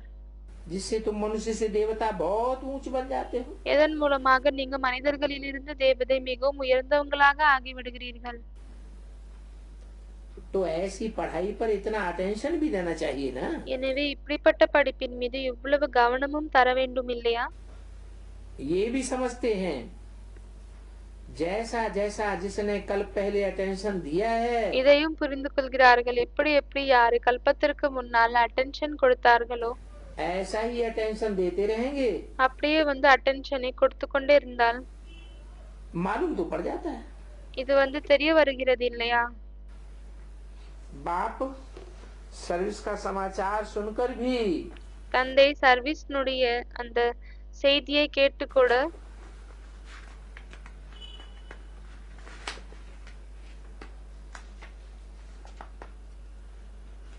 खुश होते हैं। குஷி அடைகிறார். 28/68 की वाणी का 3रा पेज। வாணியினுடைய 3வது பக்கம்.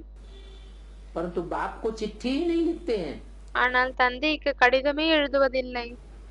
तो समझते हैं इनका बुद्धि योग அப்பொழுது புரிந்து கொள்கிறார்கள் என்னவென்றால் இவங்களுடைய புத்தி யோகம் कहाँ न कहाँ ठीक कर भीतर की तरफ लग गया है। எங்கேயாவது மண்ணாங்கட்டி பக்கம் ஈடுபடுகிறது. इनको जरूर देह अभिमान आया हुआ है।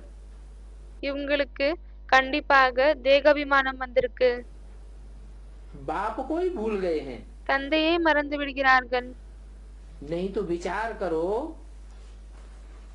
जब लव मैरिज होती है இல்லையானால் கொஞ்சம் யோசிச்சு பாருங்க, எப்பொழுது லவ் மேரேஜ் ஏற்படுகிறதோ तो उनका आपस में कितना प्यार हो जाता है, அப்பொழுது அவங்களுக்கு ஒருத்தரின் ஒருத்தருக்கு எவ்வளவு அன்பு ஏற்படுகிறது, कितना याद करते हैं। எவ்வளவு நினைவு செய்கிறார்கள். हाँ, कोई कोई की ख्याल मिट जाती है, ஆம், சிலருடைய நினைவு இல்லாமல் இருக்கு. तो बहुत ऐसे भी हैं जो मार भी डालते हैं। நிறைய பேர் இப்படியும் இருக்கிறார்கள், யார் அதை கொன்று விடுகிறார்கள். अब ये है तुम्हारी उनके साथ लव मैरिज। இதுதான் உங்களுக்கு அவங்களுடைய லவ் மேரேஜ். मेरे साथ नहीं, என்னோடு இல்லை. ये है तुम्हारी இது உங்களுடையது. उनके साथ लव मैरिज। उनके माने அவங்களோட லவ் மேரேஜ். அவங்க அப்படின்னா उनके कह के दूर क्यों कर दी? அவர்கள் என்று சொல்லிவிட்டு ஏன் தூரமாக்கி விட்டார்? क्या आने वाले पुरुष कि आने वाले टाइम में वो बाप வரக்கூடிய நேரத்தில் அந்த தந்தை भगवान के रूप में संसार में प्रत्यक्ष होने वाला है। பகவானுடைய ரூபத்தில் உலகத்திற்கு முன்னால் பிரத்யட்சமாகவிருக்கிறார். बाप आकर तुमको अपना परिचय देते हैं, தந்தை வந்துவிட்டு தன்னுடைய அறிமுகத்தை தருகிறார். तुम आप ही अपना परिचय नहीं पाते हो। நீங்கள் வந்தவுடனே உங்களுடைய அறிமுகத்தை எடுத்துக்கொள்வதில்லை. वो ब्राह्मण क्या समझते हैं? அந்த பிராமணர்கள் என்ன புரிந்து கொள்கிறார்கள்? हैं?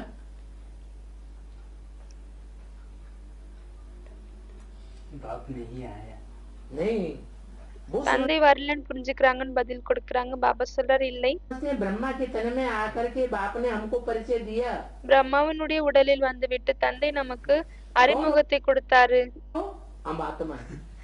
என்னன்னா நாங்க ஆத்மா ஆகும். आत्मा तो XYZ सभी हैं, அரே ஆத்மாக்கள் வந்து XYZ எல்லாருமே தான். कीड़े मकोड़े पशु पक्षी भी क्या हैं, आत्मा वो भी तो आत्मा है। புழு பூச்சிகள் விலங்குகள் பறவைகள் அவங்களும் என்ன, அவங்களும் ஆத்மா தான். तो ये स्पेशल पहचान हुई, எனவே ये இது सामान्य என்ன ஸ்பெஷலான அறிமுகமாகியதா पहचान हो गई, இல்லையானால் சாதாரண அறிமுகமாகியதா? ये तो सामान्य बात हो गई। இது வந்து சாதாரண விஷயமாகியது. स्पेशल पहचान क्या हुई कि तुम आत्मा कौन से पार्टधारी हो। விசேஷமான அறிமுகம் என்னவென்றால் நீங்க ஆத்மாக்களாகிய நீங்கள் வந்து என்ன பாட்டை செய்யக்கூடியவர்கள் इस सृष्टि रूपी रंगमंच पर இந்த உலகமாகிய நாடக மேடையில். तुमने कहाँ कहाँ कैसे कैसे किस धर्म विशेष में किस यूनिटी में पार्ट बजाया है। நீங்கள் எங்க எல்லாம் எந்த தர்மத்தில் யாரோடு எங்க எல்லாம் பாட் பண்ணிருக்கீங்க.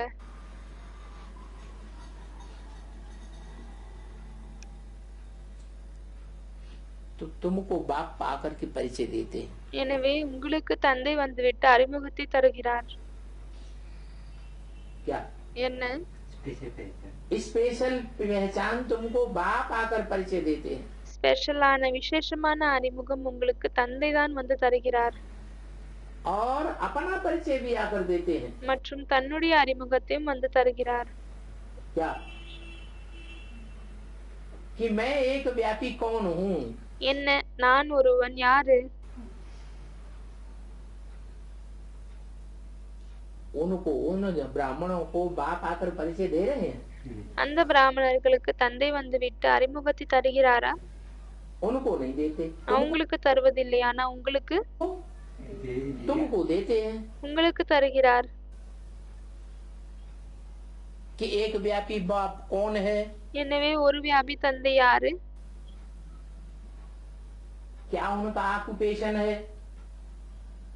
क्या அவங்களுடைய ஆக்குபேஷன் என்னவாகும், करके जावेंगे। என்ன செய்வாங்க, என்ன செஞ்சுட்டு போவாங்க. तो बाप को तुम्हारे पास आना पड़ता है। எனவே தந்தைக்கு உங்களிடம் வர வேண்டியதாக இருக்கு. पड़ता है का मतलब क्या हुआ வர வேண்டியதாக இருக்கு அப்படின்னா அதனுடைய அர்த்தம் என்னவாகுது? हैं? बाबा की मजबूरी है, பாபாவுக்கு வலுக்கட்டாயமாக இருக்கு. ये तुम्हारे पास आना पड़ता है। என்னன்னா உங்களிடம் வர வேண்டியதாக இருக்கு. माना அப்படின்னா आना नहीं चाहते तुम्हारे पास। அவர் உங்களிடம் வரணும் என்று விரும்புவதில்லை. क्यों बाबा हाँ, ஏன் பாபான்னு கேக்குறாங்க. फिर तुमने ऐसे ऐसे पाप कर्म किए हुए हैं। ஏனெனில் நீங்கள் இவ்வளவு பாவ கர்மங்களை செஞ்சிருக்கீங்கன்னு பாபா பதில் கொடுக்கிறாரு. जब राजा बने थे तब எப்பொழுது ராஜாவாக இருந்தீர்களோ அப்பொழுது उन ब्राह्मणों के बीच में जो विजय माला और विजय माला का हेड पल रहा है, அந்த பிராமணர்களுக்கு நடுவில் எந்த விஜய் மாலா மற்றும் அந்த விஜய் மாலையினுடைய ஹெட் இருக்காங்க. उनके पास नहीं जाता हूँ। அவங்களிடம் வந்து செல்லுவதில்லை. क्या என்ன है? वो पुण्य काम किए, हैं? वो पुण्य काम किए। आप समझ लो अब क्यों क्यों कहते அவங்க வந்து புண்ணிய கர்மங்கள் செஞ்சிருக்காங்க அப்படின்னு சொல்றாங்க. பாபா சொல்றாரு புரிஞ்சுக்கோங்க. पूछते क्यों பிறகு ஏன் கேக்குறீங்க? हैं? हाँ, तुम आपे ही अपना परिचय नहीं पाते हो। நீங்கள் வந்த உடனே உங்களுடைய அறிமுகத்தை எடுத்துக்கொள்வதில்லை. बाप को आना पड़ता है। தந்தைக்கு வர வேண்டியதாக இருக்கு. ये पड़ता है वाली बात तो बड़ी कचोटती है। வர வேண்டியதாக இருக்கு என்று சொல்லக்கூடிய விஷயம் மனதை ரொம்ப உருட்டுகிறது. बाप आवेगा तब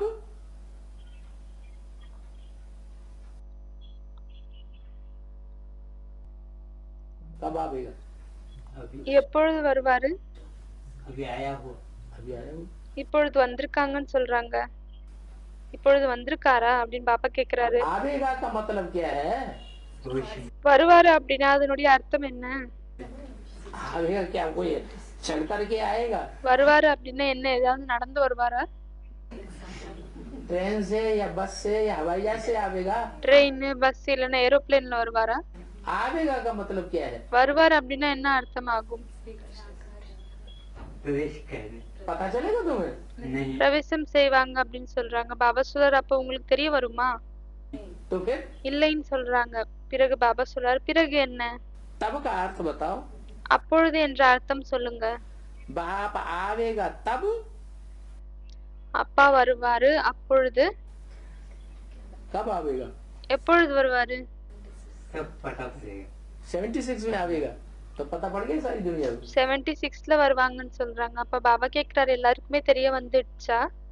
नहीं फिर உலகத்திற்கு தெரிய வந்துடுச்சா? कैसे कहें बाप आया? பிறகு எப்படி சொல்ல முடியும் தந்தை வந்திருக்காருன்னு? बाबा ने तो कहा कि जब बाप आवेंगे तो सबके मुख से निकलेगा मेरा बाप। பாபா வந்து சொல்லியிருக்காரு, எப்பொழுது தந்தை வருவாரோ அப்பொழுது அனைவருடைய வாயிலிருந்தும் வரும் என்னவென்றால், என்னுடைய हमारा बाप ब्रह्मा कुमारियों को எங்களுடைய தந்தை பிரம்மகுமாரிகள் இல்லை, नहीं सबका बाप आ गया। அனைவருடைய தந்தை வந்துட்டாருன்னு. जो देखे, யார் பாக்குறாங்களோ, जो सुने, யார் கேக்குறாங்களோ उसके मुख से अनायास ही निकले அவங்களுடைய வாயிலிருந்து தானே இது வெளியே வரும். कि हमारा बाप आ गया आ गया। अभी कोई என்னன்னா எங்களுடைய தந்தை வந்துட்டாரு. अभी आज कहते हैं आ गया, இன்னைக்கு சொல்றாங்க வந்துட்டாங்க, कल कहते हैं "दैट तेरे की नहीं, हम तो ऐसे ही निश्चय पत्र लिख के दे दिया। நாளைக்கு சொல்லுவாங்க இல்ல நாங்க சும்மாவே வந்து நிச்சய பத்திரம் எழுதி தந்துட்டோன்னு. पता नहीं जाने आया आया कि नहीं आया। தெரியல வந்தாங்களா இல்லையா வராங்களான்னு. 20 सन से आने लग पड़ते हैं। सो क्यों? 20 அனிச்சயங்கள் குழப்பங்கள் வந்து வர ஆரம்பிக்குது. ஏன் அப்படி? अरे बच्चा पैदा होता है तो कोई ये कहता नहीं बच्चा पैदा नहीं हुआ। குழந்தை வந்து பிறக்கும் பொழுது யாராவது சொல்றாங்கன்னா இல்ல இல்ல இல்ல குழந்தை பிறக்கல அப்படி சொல்றாங்களா? नहीं पैदा हुआ तो हुआ, பிறந்துடுச்சு குழந்தை அப்படின்னா பிறந்துடுச்சுதான், नहीं हुआ तो नहीं हुआ। பிறக்கவில்லை என்றால் பிறக்கவில்லை. बाप आएगा तब जबकि ये दुनिया पुरानी होगी। தந்தை அப்பொழுதுதான் வருவாரு எப்பொழுது இந்த உலகம் பழையதாகுமோ. क्या अभी पुरानी नहीं हुई है? இப்பொழுது இன்னும் பழையதாகவில்லையா? हम्म? कब होगी पुरानी? ये भी तो मुसीबत है। எப்பொழுது இந்த உலகம் பழையதாகும்? இது கூட ஒரு பிரச்சனை இல்லையா? पुरानी कब कहें? பழைசா அப்படின்னு எப்பொழுது சொல்ல முடியும்? नए आने वाले हैं? पुराने पुरानी कब कहें और नई कब कहें? பழைசுன்னு எப்பொழுது சொல்ல முடியும் மற்றும் புதுசுன்னு எப்போ சொல்ல முடியும்? हाँ? पूरा तमो प्रधान कब? முழுமையாக தமோ பிரதானம் ஆகணும்னு சொல்றாங்க. பாபா கேக்குறாரு, எப்பொழுது அது முழுமையான தமோ பிரதானம்? जब ग्लानि होगा तब नहीं,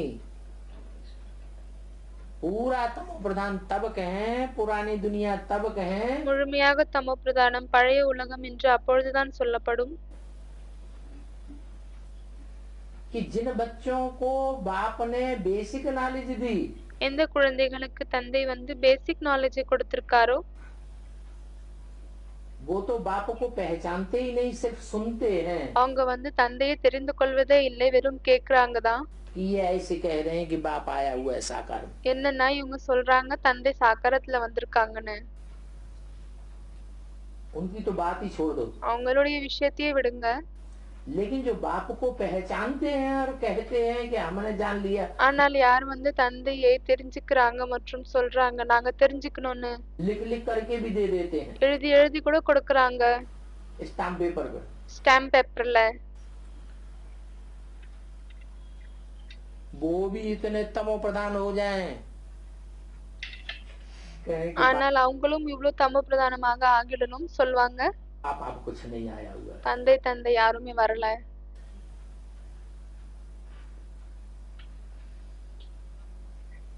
हम तो मुगालते में आ गए थे। நாங்க வந்து ஏதோ குழப்பத்துல வந்துட்டோம்.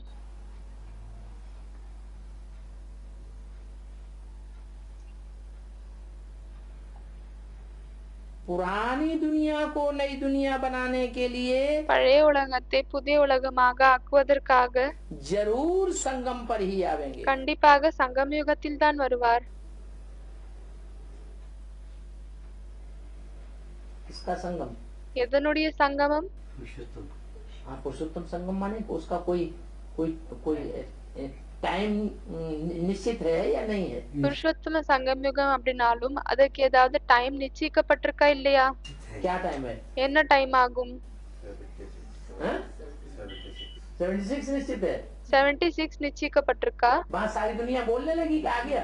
அங்க வந்து எல்லா உலகமும் வந்து சொல்ல ஆரம்பிச்சிடுச்சா என்ன வந்திருக்காருன்னு?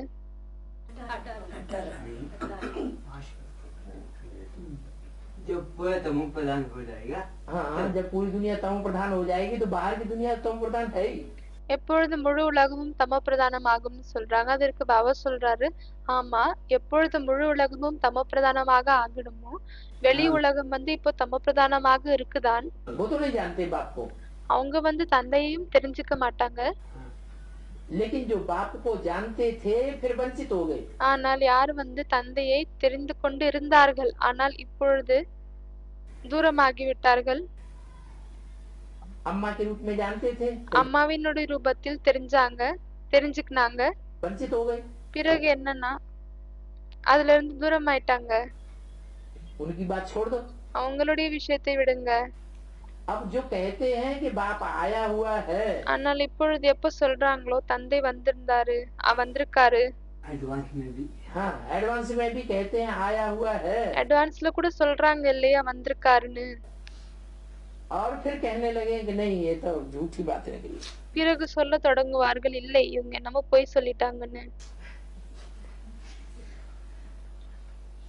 कब बाबा कब बाबा? எப்போ பாபான்னு கேக்குறாங்க. பாபா சொல்றாரு, எப்போ பாபாவா? नंबर कैसे बनेंगे? எப்போ பிறகு நம்பர் வந்து எப்படி உருவாகும்? हैं? अरे नंबर बनेंगे कि नहीं? अव्वल नंबर कौन, அரே நம்பர் வந்து உருவாகுமா இல்லையா? முதல் நம்பர் யாரு, दूसरा नंबर कौन, तीसरा नंबर कौन? இரண்டாவது நம்பர் யாரு, மூன்றாவது நம்பர் யாரு? बनेंगे, कैसे बनेंगे? உருவாகும்னு சொல்றாங்க. பாபா கேக்குறாரு, எப்படி உருவாகும்? निश्चय के ऊपर। तो निश्चय की परख क्या होगी? நிச்சயத்தின் அடிப்படையில அப்படின்னு பதில் கொடுக்கறாங்க. பாபா கேக்குறாரு, எனவே நிச்சயம் வந்து எப்படி தெரிய வரும்? कोई का पहले निश्चय टूटेगा और कोई का बाद बाद में निश्चय टूटेगा। சிலருக்கு வந்து முதலில் நிச்சயம் உடையும், சிலருக்கு வந்து பின்னால் நிச்சயம் உடையும். लेकिन माया पछाड़ेगी, सबको पछाड़ेगी, किसी को छोड़ेगी नहीं। ஆனால் மாயை வந்து எல்லாரையுமே வந்து அப்படி செய்ய வைக்கும், யாரையுமே விட போகுவதில்லை. मतलब बाबा मुरली सुनना बंद करेंगे? मुरली सुनना बंद करेंगे? मुरली सुनना बंद करने से थोड़ा ही मुरली अंदर चलना बंद हो जाती है। அப்ப அவங்க கேக்குறாங்க, பாபா என்ன முரளி வந்து கேக்குவது நிறுத்திடுவாங்களா? அதுக்கு பாபா சொல்றாரு, முரளியை வெறும் கேட்பது நிறுத்திவிட்டால் மட்டும் உள்ள முரளி நடப்பது நிற்காது. बहुत से ऐसे हैं जो मुरली नहीं सुनते हैं लेकिन अंदर अंदर उनके मुरली चलती रहती है बेचारे। நிறைய பேர் இப்படி இருக்காங்க, யார் முரளி கேட்பது இல்லை, ஆனா உள்ளுக்குள் அவங்களுடைய முரளி வந்து நடந்து கொண்டே இருக்கும். सागर मंथन भी करते रहते हैं। மற்றும் விசார் சாகர் மந்தன் கூட செய்கிறார்கள். पर ये कैसे मालूम होता है वो अनिश्चय आ गए? பிறகு அவங்க கேக்குறாங்க, எப்படி வந்து இது தெரிய வரும் அவங்களுக்கு அனிச்சயமே வந்துருச்சுன்னு? तो जब अनिश्चय आएगा तो ग्लानि करेंगे या महिमा करेंगे? எப்பொழுது அனிச்சயம் வருமோ அப்பொழுது கிளானி செய்வார்கள், அவதூறம் செய்வார்களா, இல்லையானால் மகிமை செய்வார்களா? बाकी महिमा नहीं करेंगे, ग्लानि करेंगे। தந்தையினுடைய மகிமை செய்ய மாட்டார்கள், கிளானி செய்வார்கள். ग्लानि करने वालों के साथ मिल जाएंगे। அவதூறம் செய்யக்கூடியவங்களோடு ஒன்று சேர்வார்கள், கைகோற்றுக் கொள்வார்கள்.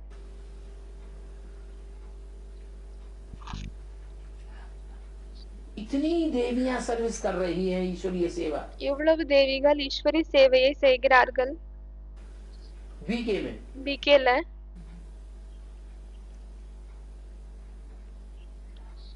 वो संगम युग में देवियों की तरह मानी जाती है कि नहीं? அவர்கள் இந்த சங்கமயுகத்தில் தேவிகளை போல கருதப்படுகிறார்களா இல்லையா, ஏற்றுக்கொள்ளப்படுகிறார்களா இல்லையா? मानी जाती है। ஏற்றுக்கொள்ளப்படுகிறார்கள். उनकी डूबीजा कैसे हो गई? பிறகு அவர்களை வந்து எப்படி முழுக வைப்பார்கள்? होती है ना डूबीजा। அவர்களுக்கும் வந்து அவர்களையும் முழுக வைக்கப்படுகிறதா இல்லையா? ये तो बेसिक की ब्रह्मा कुमारी है। இது வந்து பேசிக் னுடைய பிரம்மகுமாரிகள் ஆகுவார்கள். इनके तो लाखों की तादाद में सेंटर नहीं खुले। ஆனால் இவங்கள் வந்து லட்சக்கணக்கான எண்ணிக்கையில் சென்டர் வந்து திறக்கப்படவில்லை. तुम्हारे लिए तो बोला है तुम्हारी लाखों की तादाद में सेंटर्स खुल जावे। ஆனால் உங்களுக்காக சொல்லப்பட்டிருக்கு உங்களது வந்து லட்சக்கணக்கான எண்ணிக்கையில் சென்டர்ஸ் வந்து திறக்கப்படும். करोड़ों की तादाद में मुरली छपने लग पड़ेगी। கோடிக்கணக்கான எண்ணிக்கையில் முரளி வந்து அச்சிடப்படும். आज की दुनिया में कोई अखबार भी ऐसे नहीं होंगे, बिरले ही अखबार होंगे। இன்றைய உலகத்தில் இப்படிப்பட்ட நியூஸ் பேப்பர் கூட இல்ல. ஏதோ கொஞ்சம் நியூஸ் பேப்பர் இருக்கலாம். करोड़ों की तादाद में छप रहे हो, है कोई? ஏதாவது வந்து கோடிக்கணக்குல வந்து அச்சிடப்படுறது ஏதாவது நியூஸ் பேப்பர் அப்படி இருக்கா? नहीं। दुनिया में कोई ऐसा अखबार भी है जो करोड़ों की तादाद में छपता हो? உலகத்தில் ஏதாவது இப்படிப்பட்ட நியூஸ் பேப்பர் இருக்கா எது கோடிக்கணக்கான எண்ணிக்கையில் வந்து அச்சடிக்கப்படுது? तुम्हारी मुरलियां करोड़ों की तादाद में छपने लग पड़ेंगी, ऐसी बोला मुरली। ஆனால் உங்களுடைய முரளி வந்து கோடிக்கணக்கான எண்ணிக்கையில் அச்சிடப்படும் என்று முரளியில சொல்லியிருக்காரு. तो कितनी देवियां सर्विस कर रही होंगी दुनिया में? அப்பொழுது உலகத்தில் எத்தனை தேவிகள் சர்வீஸ் பண்ணின்னு இருப்பாங்க? उन देवियों के कितने मंदिर होंगे जहाँ वो बैठ के सेवा करेंगी? அந்த தேவிகளுக்கு எத்தனை கோவில் இருக்கும் எங்கு அவர்கள் அமர்ந்து விட்டு சேவை செய்வார்கள்?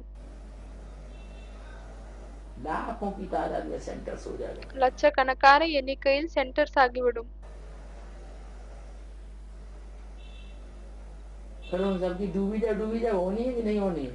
பிறகு அவர்கள் அனைவருக்கும் வந்து டூபிஜா அதாவது அவங்களையும் வந்து முழுகடிக்க வைப்பாங்களா இல்லையா?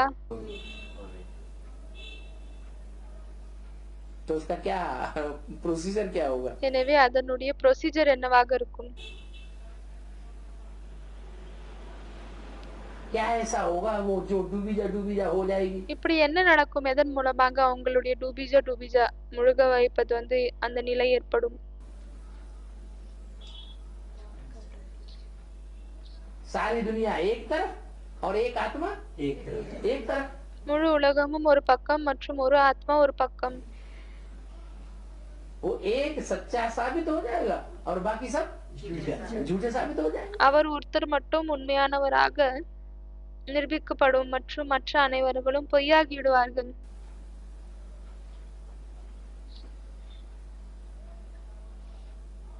ये है नई दुनिया और पुरानी दुनिया का संगम। இதுதான் புதிய உலகம் மற்றும் பழைய உலகத்தினுடைய சங்கமமாகும்.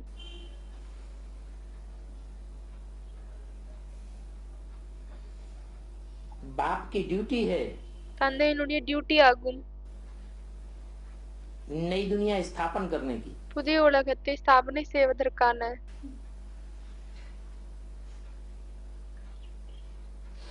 तुमको स्वर्ग का मालिक बनाए देते हैं। உங்களை வந்து ஸ்வர்கத்தினுடைய எஜமானராக ஆக்கி விடுகிறார். जिस नई दुनिया में तुमको स्वर्ग का मालिक बनाते हैं वो दुनिया बहुत छोटी होगी या बहुत बड़ी होगी? எந்த புதிய உலகத்தில் உங்களை ஸ்வர்கத்தினுடைய எஜமானராக ஆக்குவாரோ அந்த உலகம் மிகவும் பெரியதாக இருக்குமா இல்ல சிறியதாக இருக்குமா? कितनी छोटी होगी? சிறியதாக இருக்கும் என்றால் எவ்வளவு சிறியதாக இருக்கும்? पारिवारिक इकाई थोड़ी छोटी सी छोटी होगी। அந்த குடும்பத்தினுடைய சீரமைப்பு மிகவும் சிறியதிலும் சிறியதாக இருக்குமா ये ढेर की ढेर होगी। இல்லை ஆனால் நிறைய இருக்குமா? छोटी पारिवारिक इकाई होगी। சிறிய குடும்பத்தினுடைய அமைப்பு இருக்கும்.